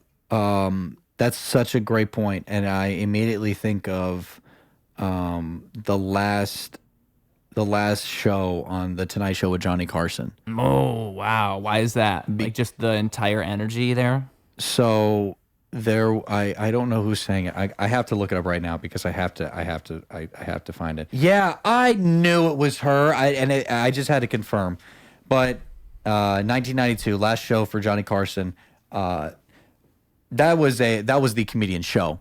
Like for the longest time, the Tonight Show with Johnny Carson. You get on Carson, you are a comedian. Yep. You get invited over to the couch. You get to talk to Carson. You've made it. You made it. You can call your mom. You can tell her. But yeah, like there were like Letterman, Leno, Seinfeld, Jim Carrey, all of the great stand-ups of the 90s made it onto Carson at some point in time, right? Yeah. And so, Carson wasn't really necessarily a comedian himself. He's more like a personality, right? And he was able to just kind of play with the guests and get them to get their personality to come out. And it was always a very fun and wacky show, and it never really felt super serious. And then in his last show, Bette Midler comes out and she sings one of the most heartfelt "One for My Baby" and "One for the Road." And you can just see all of the emotions on Carson's. I'm kind of getting like teary-eyed just thinking about it, but like you can see all of the emotions on his face, and the camera pans out to the audience, and everybody. It's a song they've heard a million times, but they're on the edge of their seat like they've heard it the first time. Yeah. And it's like that's the magic of live art. That's the magic of being in the moment, right? That is like when you just have everybody and everybody is sharing the same thing in that moment. Yeah. That is what I think every artist should be striving for. Like you're capturing it. Yeah, like because you couldn't do it any other time, but right there, right then. No, and that very, very brief 3.5 minutes. Yeah. That Bette Midler sang that song, I'm sure was probably remembered on Carson's deathbed. I mean, like it was just one of those things where it's like you are never going to forget that. You are never going to be able to replicate that. You're never going to forget that. And, you know, that's what we're trying to do on a nightly basis. Like, yeah, we say we're going to get up and work on new shit and blah, blah, blah. But what we're really trying to do is capture that magical moment. Yeah. And I think like even open mics, it's an interesting feeling in that. Like it is just capturing whatever that room is. That I am living the dream every time someone laughs. Yeah. Yeah. Every time that somebody laughs at my jokes, I am like one of the greats. You know, to some effect, like it makes me feel like, yeah, I did what they did. That's crazy. Like I was able to make somebody laugh with just me. That's crazy. Yeah, and it's humbling. It's like, dude, it's unlike any other feeling. Yeah, absolutely. Yeah.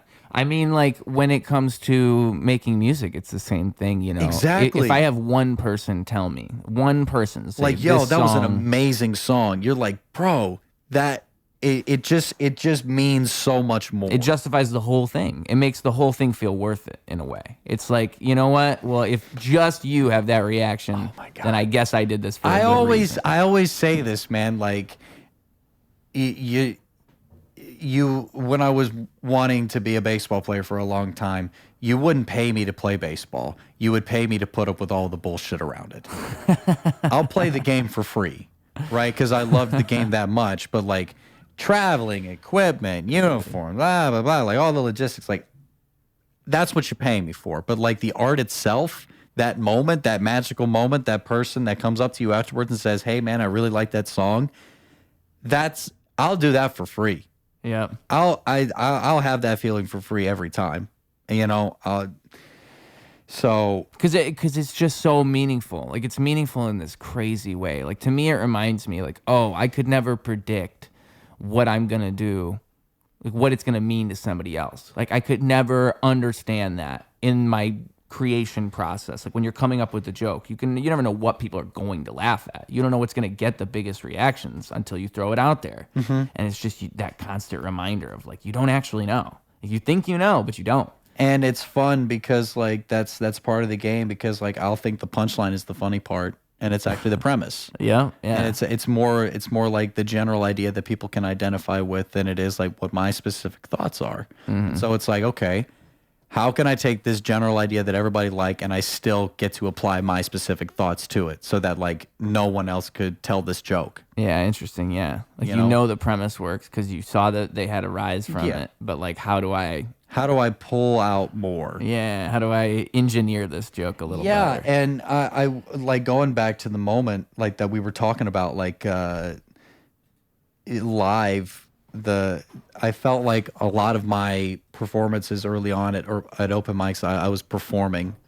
I wasn't like engaging with the audience Like it felt like there was a very clear separation, like a very clear wall between me and the audience. I still get a decent amount of that. I'm trying to break out of that barrier. I feel it in myself. I know it's there. I highly encourage you to break out of that, because as soon as you just kind of make it with them, that's also part of the art. Absolutely, yeah. It's not only just like what you're doing on stage, that you do that by yourself, but like how you can give that to somebody and they give them back to you. That's also a very big part of the art. And it's what we were saying before about performance and like how you're capturing a moment. It does that in a way that is like undeniable. Like you are acknowledging the audience. You are with them in that moment. Like they carry that with them. They remember that. They feel that. When you're in it with them, they feel it. Yeah. With comedy, I think you can do it in a more unique way because you can acknowledge them and bring them in. Music, it's like you have to find ways to do it. Like, 21 Pilots, I used to love that band so much. I had like a huge phase with them. But I remember going or observing the way they do live music in their concerts. They would make something for every song. They'd give every song a moment. They'd be like, in this song, you climb on your significant other's shoulders or on somebody's shoulders. In this song, everybody's gonna sing during this part, and they create moments for the audience. And that's a smart way to do it. Just create something for people to remember, whatever it might be, and involve them somehow. That's the real key, though. It's like, how do you involve an audience? Because if you can, like as an audience member, like again, it's like that thing I was saying about what people remember. Like you think people are going to remember all the jokes you spent all this time on and all this stuff that you crafted, but truly it's that moment that you interacted with that one guy in the front row with the funny mustache. Like that's the moment everybody actually remembered. It's always that. Well, and I've noticed that too. It always takes like a little crowd moment for everybody to be engaged. It loosens them up a little bit. And then everybody wants to listen to you. Yeah. I tell you, the person that had the best stage presence I have ever seen in my life, the person that always knew how to capture an audience better than anyone I have ever seen ever, is my sister. She is she was an actor for a very long time. This is a sponsored segment, folks. Love ya. Not really. Don't show this to mom and dad, because now they're gonna be like, "You remember what your brother said about you? He really does." Just calm down, right? But I mean, objectively, she had the best stage presence I have ever seen in my entire life. Because that's impressive. She was a Shakespearean actor, and she was also a film actor, I should say, and she was in the Hannah Montana movie. She was one of the two British girls. I rode her coattails. I got to be an extra in that movie. You're gonna have to show me where you are in the film. I will. It's a part in Tennessee, if you can believe it. But she was a Shakespearean actor, and she was an incredible stage actor. She played Eliza on My Fair Lady. Wow. I mean, it was better than a movie. We have it on tape. If I could go back and if I could show that to people and be like this is where I get the majority of my talent, just watching her.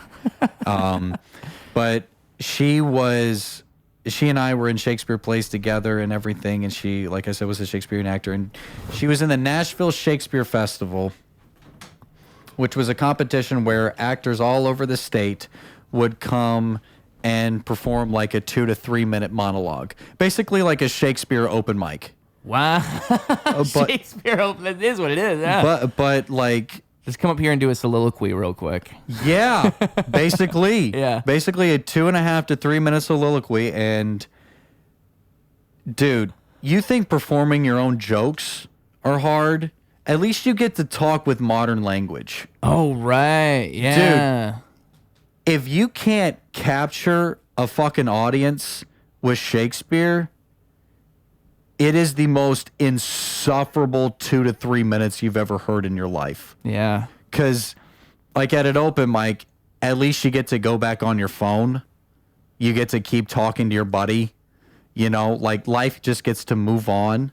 But, with a Shakespeare soliloquy, it's a soliloquy. That's the only fucking person talking. There's not like you can't just start whispering to other people because everyone can hear you.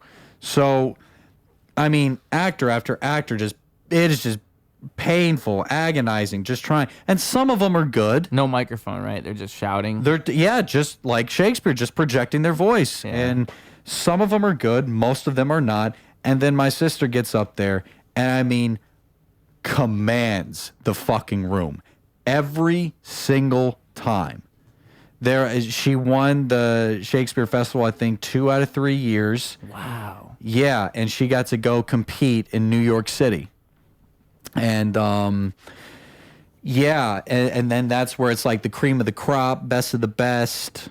And I remember she placed like within the top 20 both years. And, you know, every time that I saw her on stage, you knew she was on stage. She wasn't deliberately taking up attention because she was always in character. She was always a professional. But for whatever reason, her presence on stage, you just were drawn to her. And you couldn't really explain why. And, you know, she had just this incredible presence. And she could always live the moment. She could always be what the moment needed. She was also very quick. She was very funny. There was a moment in My Fair Lady where the person playing opposite her lights a candle, and he's trying to teach her something, but he accidentally blows the candle out, and she goes, "Is that how you do it, right? You blow the candle out?" Audience fucking erupts. I mean, just like she was just always just so quick with the moment. She knew how to adjust, readjust, and she always knew how to carry the scene if it was dragging. And I mean, it's like what you said before about fundamentals, right? Like once you know fundamentally, she was one of the best actors I've ever seen. Yeah. Even at the high school level, you could just tell that she was just different. Mm-hmm. And I hope one day she legitimately picks it up again, because she stepped away from it. And at my college graduation, one of my roommate's friends came up to her and said, "I saw you in the Hannah Montana movie, and you know I watched that movie like every month. It's a part of my childhood, and I really loved you in it. It was really cool to know somebody that was like actually in the movie." And I hope to her that was as good as a moment as she expressed it to us, because that's what it's all about. You took the words right out of my mouth. That's what it's all about. Yeah. It's all about finding that authentic, real moment. Yeah, that moment where it's like, you know, you created something for someone else. You created it. If Yeah. you weren't there, it wouldn't have happened. And because you were the most authentic version of yourself in that moment, it created something for somebody else. Yeah. You know? Yeah. And that really is what we're trying to go for. It doesn't matter what it is, if it's in acting, if it's in comedy, if it's in songwriting. I know we've gone like an hour and 30 minutes, but I wanted to talk about this one other thing, if that's cool. Oh yeah, man. I can go as long as we want. Okay.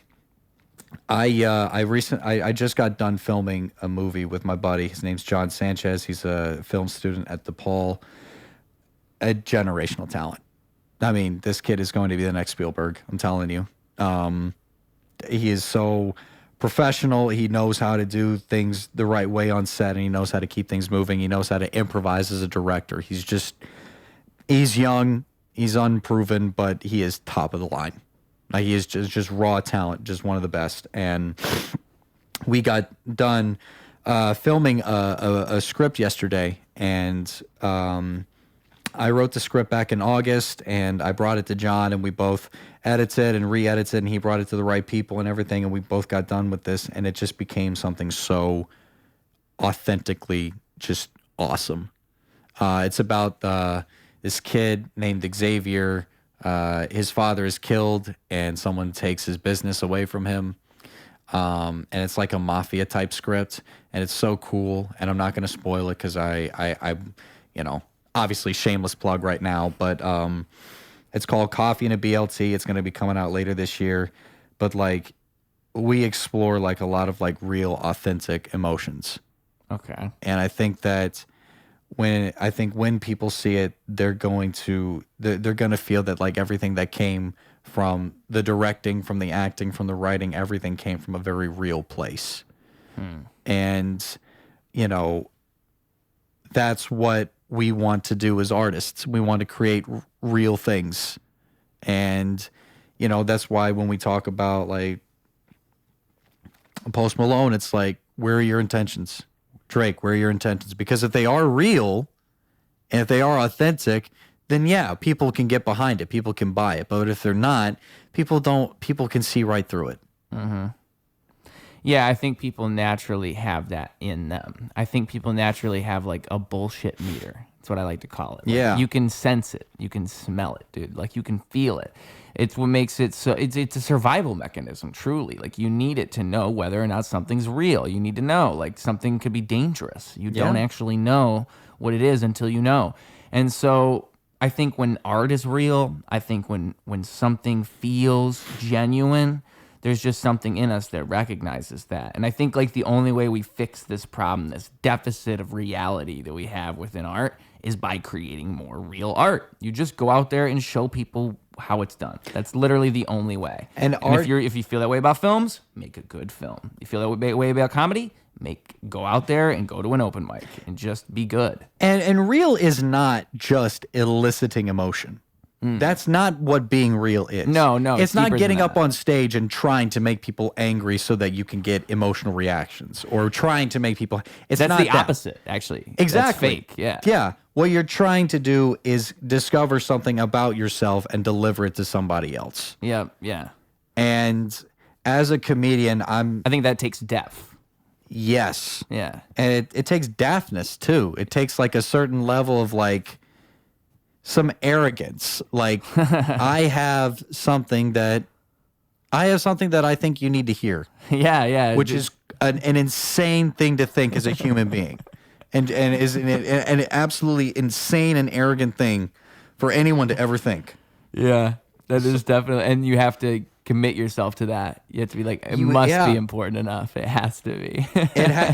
You have no choice but to be authentically that. You know what? I think that's why I write things in the way I do, and I like that rap is that, you know, that thing of like trying to be the best, because like in a way you have to justify it. You have to justify your time. You have to make it worth it. Like, why would they listen to me? Yeah. What makes it worth it? And Don't like, waste my time. Yeah. Don't waste my time. How do you make it worth it? And if you can do that, like if you can make it worth it to them, they don't feel like their time was wasted. Like you did your job, you accomplished something. Yeah. Because in 5 minutes, it can be a long time or it can just fly by. And the more real you are, the longer it's going to take. Yup. Yeah. And you know, like, it's just so interesting because like, I think that it's such a confusing thing because I think there's so many factors to it. Like, I think social media has created this weird thing where now there's two yous. Like, there's the real you, real in parentheses, whatever that is, you in the normal world. As I interact with you right now, I'm talking to you. We both are not interacting through a different medium. But the way the other me interacts through social media is not quite me. It's not this. It's not this exactly. It's a different version. Usually it's like a better version of you on social media. It's at least a version of you with less problems. It's the highlights. It's the highlights. It's all the good parts. You know, it's you at your best. And it's just so strange that exists because it creates this, I think it creates an inauthenticity. It creates this weird illusion that like things aren't as they are quite. Like they're not quite as they seem. Yeah. And then like, we've just seen so much of that. We've been inundated with it for the last, 2008's when Facebook shows up, like really. So it's at least 15 years now. We've gotten in deep, and you can just see how art shifted over that time. Like art over that time is kind of it seems like a lot of the intentions have changed, and it's, again, there's a million moving parts. It's not just this, but it's everything all at once, and it's so crazy to think about because, again, the authenticity, the reality is in the end what people want. And I think in the end, it always wins. It's like nature always wins. It's going to win. But when? Like when, I think, I'm trying to bring it back to your movie because I think it's cool when I hear people doing stuff like that. I think it's cool when I hear anybody doing anything at all, you know, because it's like, please, dear God, like, follow whatever it is that you think is you. Like, figure that out, because that once you find it, your life gets better. You feel like you have direction. That's good. But you don't want to be. I mean, some people are happy that way. Some people really are happy just having a simple life. They don't need a craft. No, but I think it's so good for you. Well, and I going back to my film a little bit, like the character that I play, his name is Xavier. Like, he's desperate to prove something. He's desperate to be something, and he hasn't quite done the work, and he hasn't quite understood what it means to be the person that he wants to be yet. And I related that so much to how I felt about comedy and about how I wanted to be a comedian so badly, but I didn't want to go out 5, 6 nights a week and do 2, 3 sets at different places. And, I didn't want to have to learn how to small talk, and I didn't want to have to learn how to clip something and learn how to like film and do everything like that. I didn't want to have to learn all those things. I just wanted to be that. I just wanted to be a stand-up comedian. Yeah. And like by name only. Yeah. Yeah. And the character, he wants to have this success that he hasn't earned. Okay. Yeah. And he wants to have this thing that, I mean, would rightfully be his if he had put in the work. But because he hasn't, he still has this attitude like, I should have it, but I know I don't. I know I haven't earned it. And, when I was writing that, I was kind of like giving myself a little bit of a hug, giving my 19-year-old, 20-year-old self a little bit of a hug and being like, I know what you're going for. You got a lot more to go for. Yeah, or you got a lot more to go, and with the other character, Paulie, he's more of this distinguished businessman who's very matter of fact, very cold, hard truth. And I kind of looked at that as, my comedy mentor in this scene right now. His name's Aaron Chase, and my dad as well, and as well as some other people in my life. They were like, "Yeah, you say you're this, but you're not. You say you're this, but you haven't done any. You're not there. Actions speak louder than words." Correct. Yeah. And a lot of that dynamic was just exploring those two voices and and then telling a story within those two voices. Yeah. Right. And it kind of just became like this conversation in my head back and forth between these two voices. And what the lesson out of that is, at least for me, is like becoming who you are. Like it's not enough to it's not just the dopamine rush of saying that you are going to be something. It's you have to be something, because authentic art is confident art. Authentic art is not, it doesn't second guess itself. And the only way to really have that kind of like full-blown confidence is just to truly be that. And that's where Xavier kind of falls short, because he's not fully what he envisions himself to be. Like, the way I look at it is that, like, Michael Jordan, it was inevitable that he was going to be a basketball player. It was inevitable. It was inevitable he was going to make it to the NBA. It was just a matter of time. It was just a matter of opportunity. That's what, and there was an authentic element in that. And like knowing in your heart that you're going to be something before you even are it. That's that kind of confidence that you need to have with the art that you display. And that's the confidence that Xavier doesn't have, and that's ultimately what kind of leads to where he is at the beginning and the end of the movie.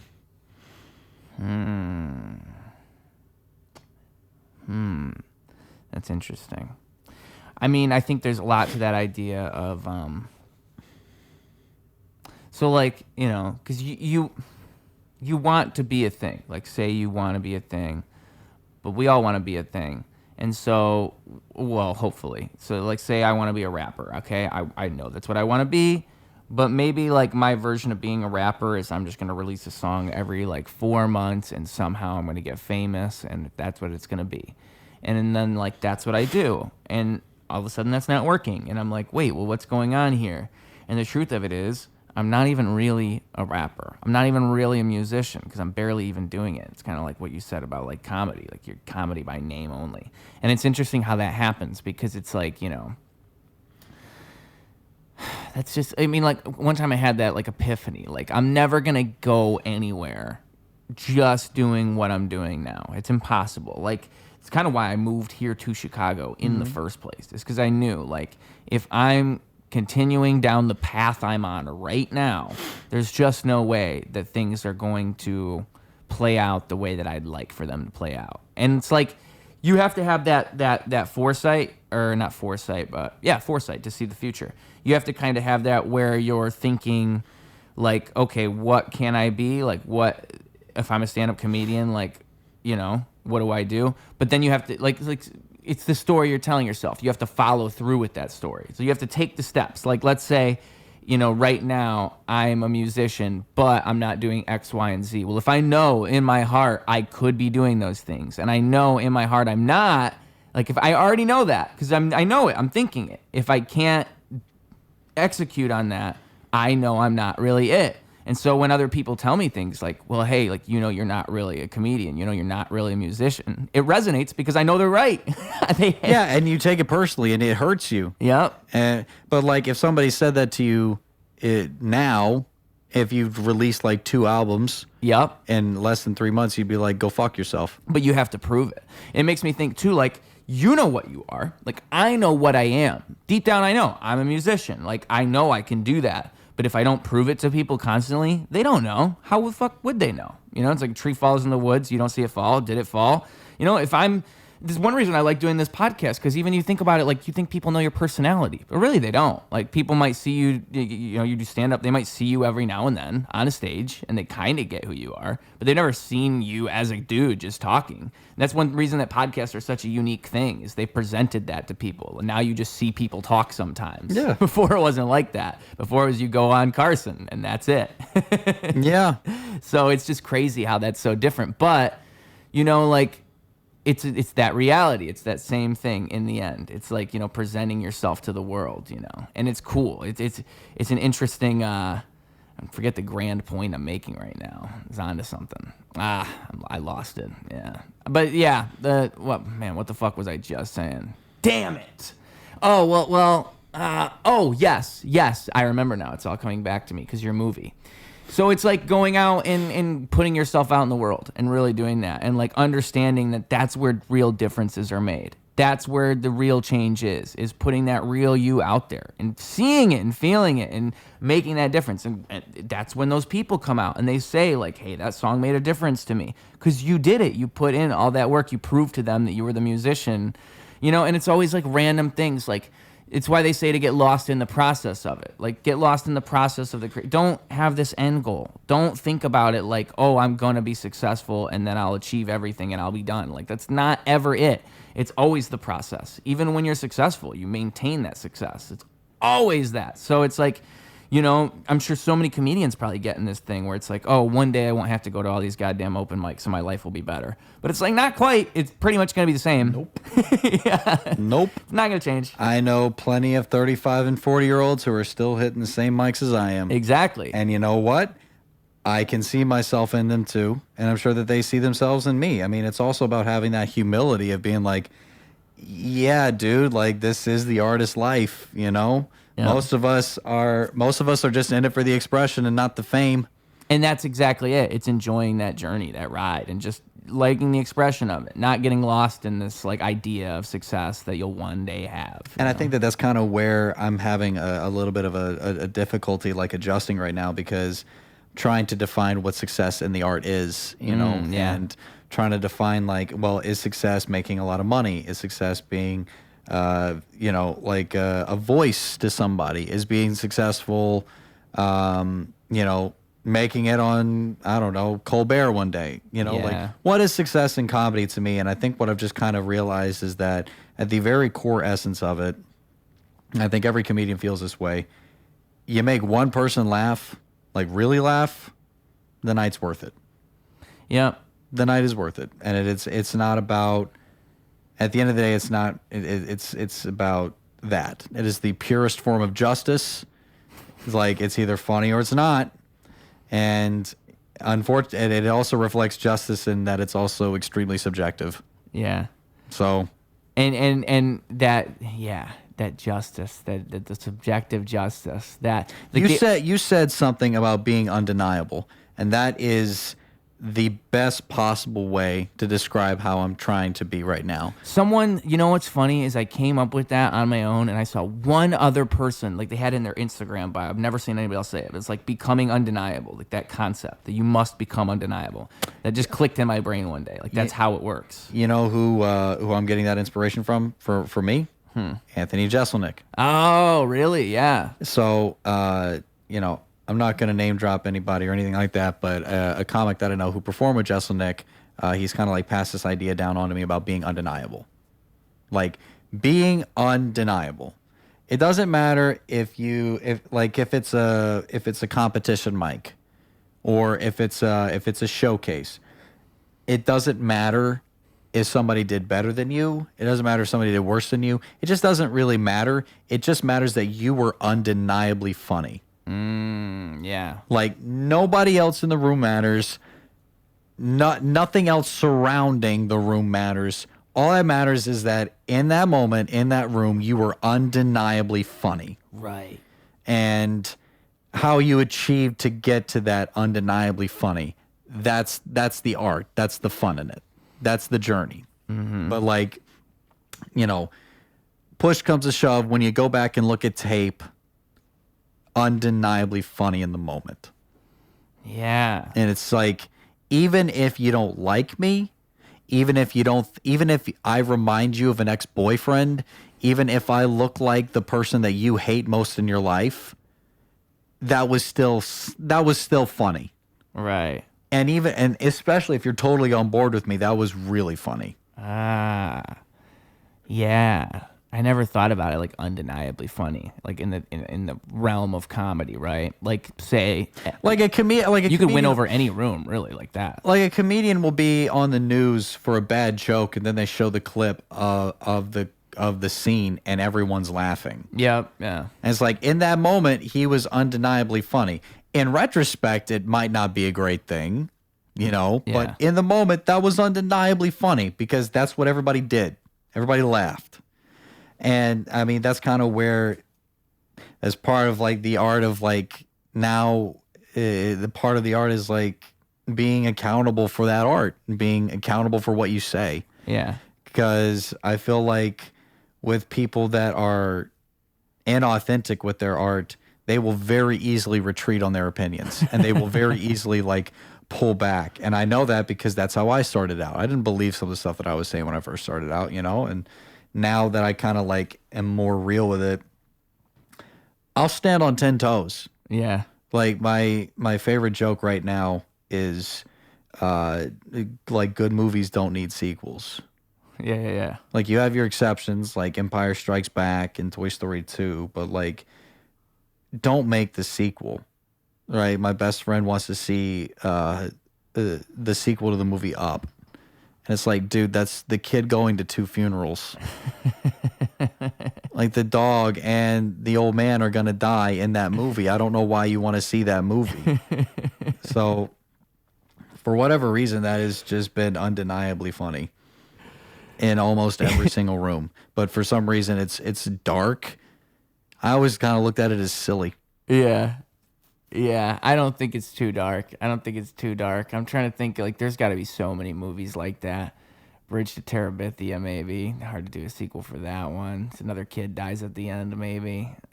What else? Saving Private Ryan. That one was actually what came to my mind first. Saving Private Ryan. Somebody said, yeah, what would Saving Private Ryan Part 2 be like? I don't know. He didn't go to fucking Vietnam. It's World War III. Jesus Christ.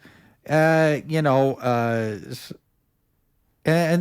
sometimes movies are ruined by sequels. Oh, almost always. Almost always. We need to America's get over the the exception. sequel thing. Captain America's the exception, and then Thor, it was like a hill, like, oh, Ragnarok. Fuck.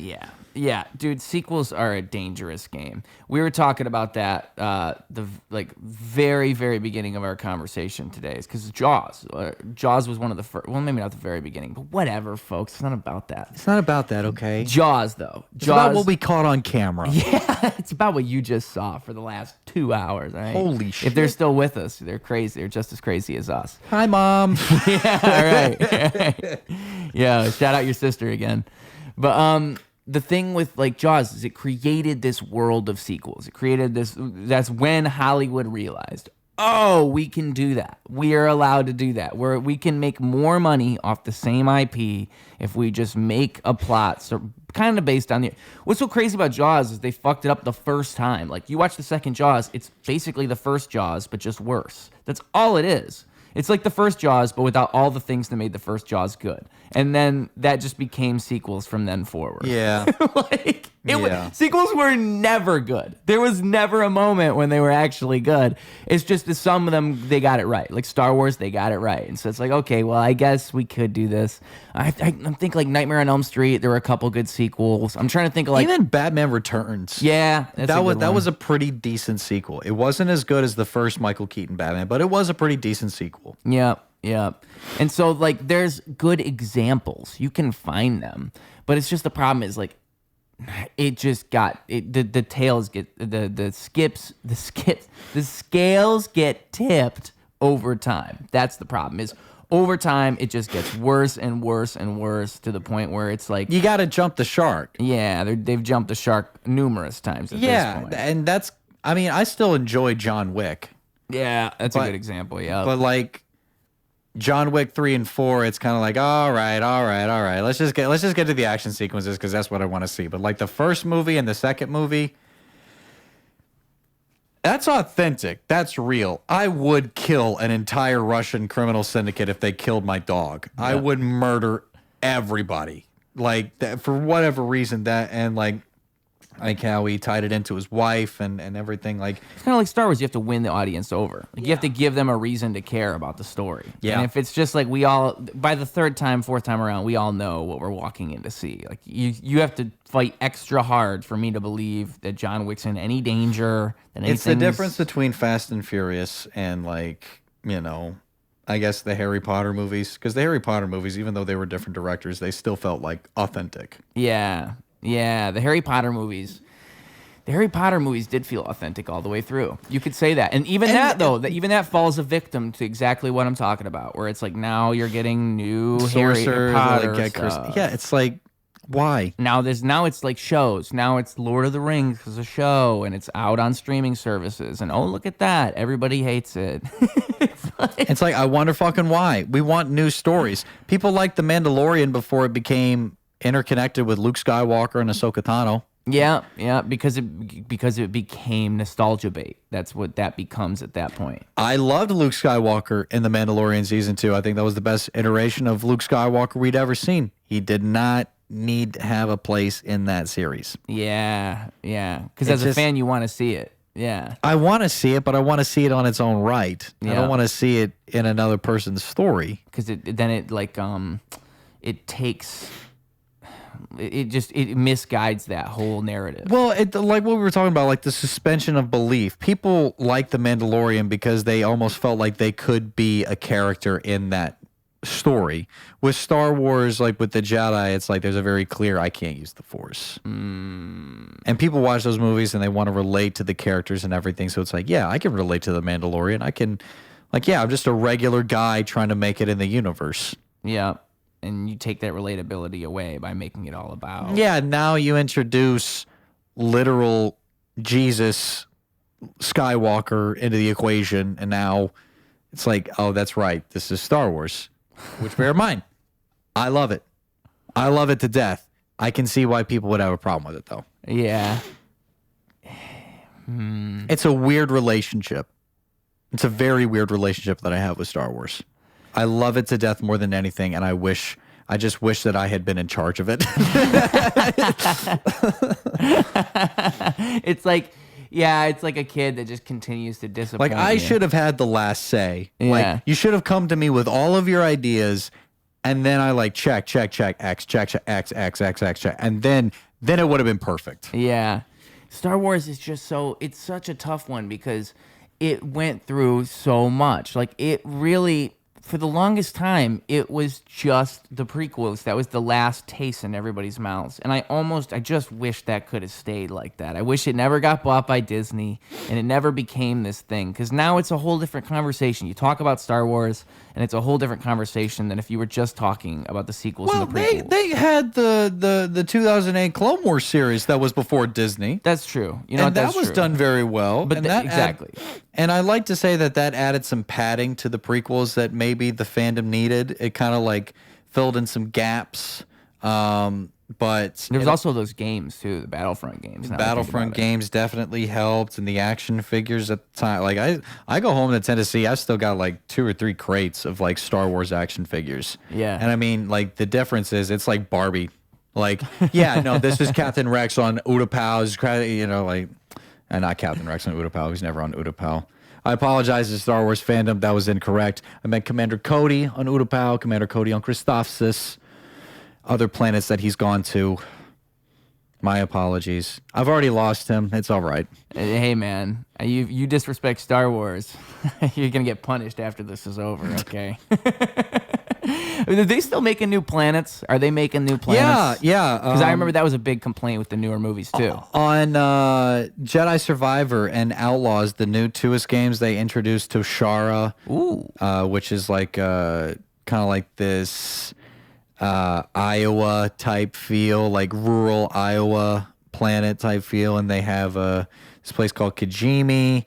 It's like this... like Himalayan Asian type feel. Ooh, cool. Yeah, and then on Jedi Survivors is a planet called Kobo. It's like, think New Mexico, right? And then they revisited a planet that they'd gone to in a movie called Jeddah. It's like Gobi Desert, like very like ancient statues kind of spread all throughout. And like they still have this. One thing I love about Lucas that he did so well is just world building, just like with this elaborate set pieces and models. They get on to the Phantom Menace for the CGIs. It has the least CGI in the prequels because they were mainly using models. Really? So the pod racing, like that shot. Like when they're like here's where Anakin's gonna race. Right? That's a miniature. Yeah. And there's a lot of those in the movie. So many. But it is the second and third prequel. Or the second prequel had the most CGI, I think. Yeah, with Jar Jar. Jar Jar is the one that everybody knows. No, right? Jar Jar was the first one. Oh, Jar Jar was the first one. Yeah, but a whole bunch. That's CGI. That is CGI. That's pretty. That was. But the movie nice. wasn't all CGI, is what you're saying. No, as a matter of fact, like it had the least CGI of the prequels, which that's like one of the main complaints about the Phantom Menace is that it doesn't feel real. It's like, dude, it is. It's the most real. It's filmmaking, actually. It's filmmaking. Yeah. Isn't it amazing that it looks fake and it's not? Yeah. Isn't that cool? That's I think all the effects in the movie. It's Christopher Nolan. It's the dream one, Inception. All the effects in that movie are practical, which is like fucking sounds impossible. Like if you watch that movie back, it doesn't even make sense. There's that part where the whole world flips, kind of, where it folds in on itself. The black hole sequence? No, that's Interstellar, I think. I'm talking about Inception, right before Interstellar. Oh yeah, okay, yeah. The black hole shit's crazy too, because that probably was practical effects. Christopher Nolan's all about practical effects. I wonder how he did that. That's so much of that movie, and it was scientifically accurate. If I remember, I bet it was. Like Nolan consulted NASA scientists, be like, what would it be like if someone actually fell into a black hole? And they'd be like, you wouldn't survive. And he'd be like, but what if I did? Maybe you go in the fourth dimension. We're not sure. We're not. This is what might happen. We'll give you the best possible answer we can give you, Chris. But the real answer is that you would just be nothing. Maybe it's all theoretical. No, you would be stretched out like spaghetti, and then you'd be nothing. Maybe. See, what I like about the movie is All that right, you fall into a black hole and you let me know what happens then. I'm good. I'm so fine. That sounds awful. because it's bending space and time. So perhaps going into it, what we perceive as someone stretching out and bending and exiting time, maybe that's just them entering a different space-time continuum, but we don't know how to understand it based on our understanding of the world. Like maybe the way that we perceive space-time, it looks like they are just slowly ceasing to exist and freeze and completely be lost in time forever, but maybe they're going somewhere else outside of our version of space-time, like in the movie, and he enters that fourth dimensional realm. Maybe, spoiler alert, sorry folks. Interstellar now on Netflix. You haven't seen it. I mean, at this point. I just watched it the other day. I've never seen it before that. But sorry, folks. Yeah, sorry, folks. Actually, that was the one part I had seen was him floating around like the Tesseract-looking world. Like I did see that before I had seen the movie. Just it's around. A meme. Yeah, but I mean, like that concept, that visualization of that. Maybe. I mean, that's what's so fun about black holes is like we didn't even know we knew we had conceptualized them before we had seen them. Because fucking Einstein's a genius. But even then, like, we didn't have a picture until the 80s. Like, we don't know that much about black holes. We know things. There's people who study them. But, like, in the end, that's what's so fun about them. They're just a giant mystery. Yeah, I'm going to need some more of that alleged weed if we're going to keep talking about this. But the alleged weed. Yeah, yo, if I hit that weed one more time, I could tell you all about black holes, dude. My brain becomes a black hole. Yeah, dude, I think the solution to all of it, I think the problem with all of it, you know, like, is you just have to do that. Like, I think comedy kind of pulls it off in this way. Like, when comedy does politics right, when comedy does controversial things right, generally it's poking fun at the reality, you know, the theme of the episode, I suppose. It's poking fun at that in a way that we all understand to be true. Like generally a good controversial joke, a good joke that talks about something that usually, you know, is hard to talk about. It's usually just poking fun at the whatever the silly thing is we can all acknowledge. Like Shane Gillis, he used to joke about like, you know, how his dad is a Fox News dad. Like he's talked about that, like how he would make that joke and then he would kind of get like a weird reaction from certain audiences. Like they would turn on him when he would say that because it's like his dad's a Fox News dad and they don't like Fox News. So what he learned is he like connects it with the audience and he says like, oh, come on, you guys all have Fox News dads. Like my dad's a Fox News dad like everybody else in the room. And they're all with him. Like that's all it took was him to do that. And it's like, I think it's always that. It's like finding the universality and just bringing it to a level that everybody can understand and like the relatable part of it. And comedy can do that. Comedy achieves it pretty well. But like that's, how the fuck else do we get out of this pit that we're in? Like, how else, dude? Because you can't get it from fighting with each other. Well, you'll never get anywhere doing that. I talk a lot about in my act about like what it's like to be a grown-up right now and like what it's like to be a new grown-up right now and how fucking insane it is and about how easily accessible childhood How is. old are you? I'm 24. 26. Yeah. Yeah. So it's like our childhood is still very easily accessible, you know, and I forget where I was going with that, to be honest. Well, just being an adult, right? Yeah, it's like, how do I be an authentic adult when like I don't ever really feel like I ever grew up? I think that's how most people feel. I think we're all just like kids who get older. I think that's what that's the ultimate lesson of life. It's such a strange thing to realize as you grow up because you can't conceptualize it when you're 10. You just don't understand that your parents are just kids that got old. And I mean, you're a lot inexperienced and obviously very stupid as a 10-year-old, but I mean, there's nobody that you're being other than yourself at 10 years old. Yeah. So like, you know, I think that trying to, like, my way to try to relate and navigate that, at least at where I'm at in my life, it's like, no, you guys still feel like a kid, too. Someone once said to me, be childlike, not childish, you know? Yeah. So maintain that childlike nature. Curiosity. Yeah. Enthusiasm. But don't, like, make childish decisions. Right. Yeah. Yeah, that's a good way to put it. Because like that's the curiosity I think that makes my art good. I just think it's the same thing. It's like keeping in touch with that childlike curiosity. Like allowing myself to just do whatever and just find it. Like that is great art, is not seeking some ulterior thing and thinking outside of it. Like just looking at it and trying to make it as good as it can be in these boundaries. Like how can I be creative and creatively express and what can happen there? Like that infinity within me.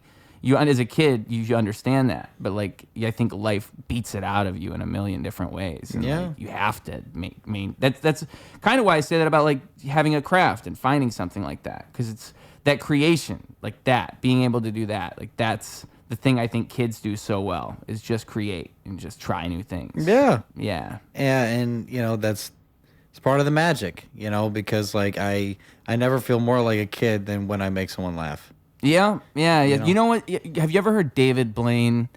He's only done a couple like big interviews, but he was on Joe Rogan once, and he was talking about how when he does magic, it like the joy that he feels when he sees people react to his magic. It's like opening a Christmas present. Exactly. And he can only do that with magic. It's the only, he can get a grown man that takes everything completely serious. You'd never break him to go like, Yeah. start dancing around and screaming. Go, how Yeah. did you do that? How'd you do that?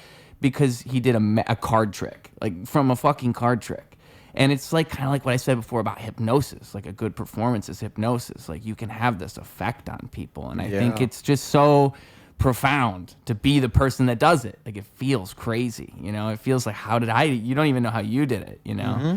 So yeah, I would highly recommend looking that up. David Blaine talking about magic on Joe Rogan. Because dude, David Blaine is he's one of the purest magicians there are. He's one of the purest people in that field, where it's like he does it for the art of it. Like he just saw Harry Houdini growing up and was purely inspired. Yeah. To the point where he's like, have you seen, he recently did like the Up thing, where he held onto a bunch of a bunch of balloons and just floated into the sky. I haven't seen that. Oh yeah, he did that. Yeah, that was. I guess how you get down is just slowly release them one by one. They pop. He always wanted to wait for all of them to pop.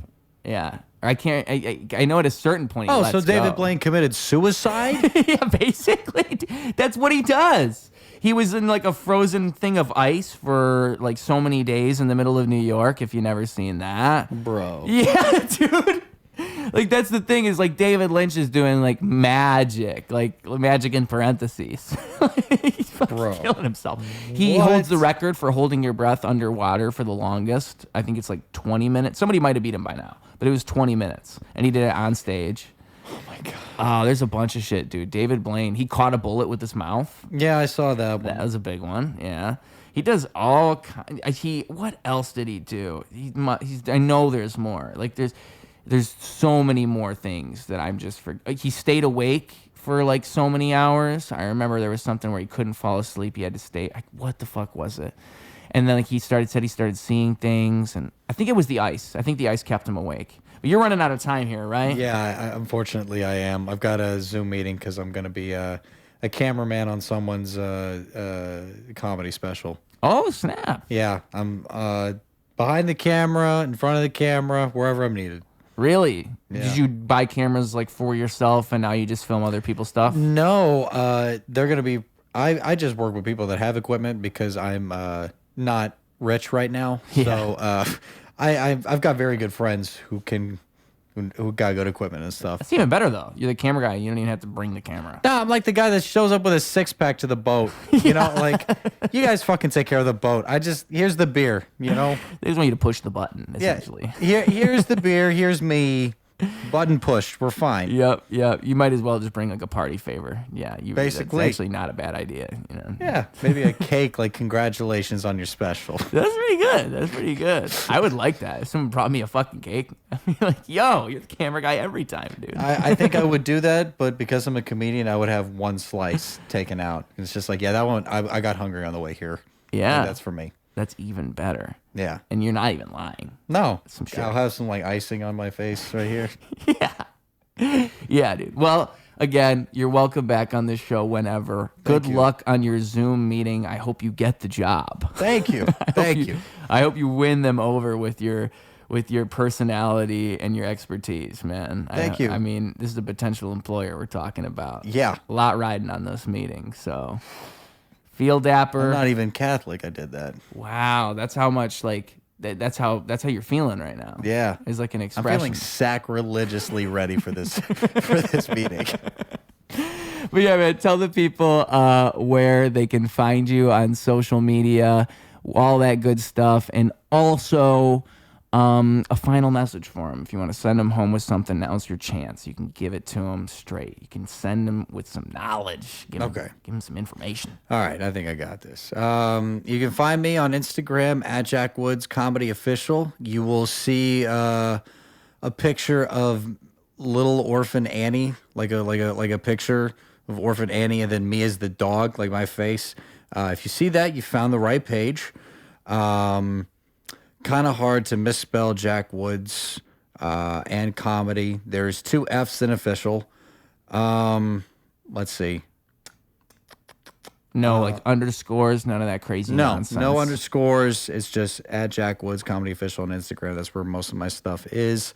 It doesn't get simpler than that, folks. No, if you're a producer, please book me. He said please. I did pretty please, actually. He's starving. I am starving for attention. Let's see.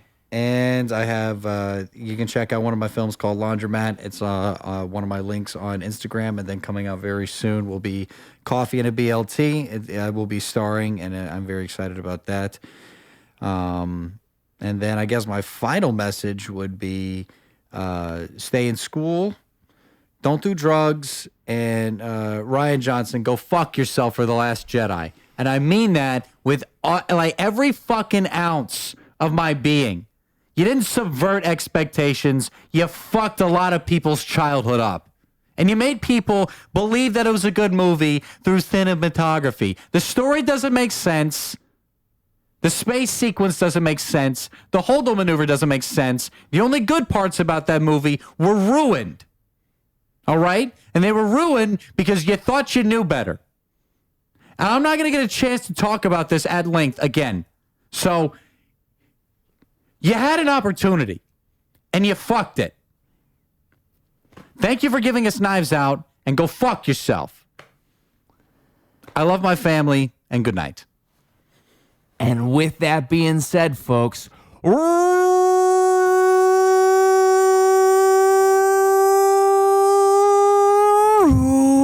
Radio clocking out. Been too long, I don't think I could face it. In the corner with my mask on. What's the story? It did do no good to waste it. 30 seconds till it's blast off. Been too long.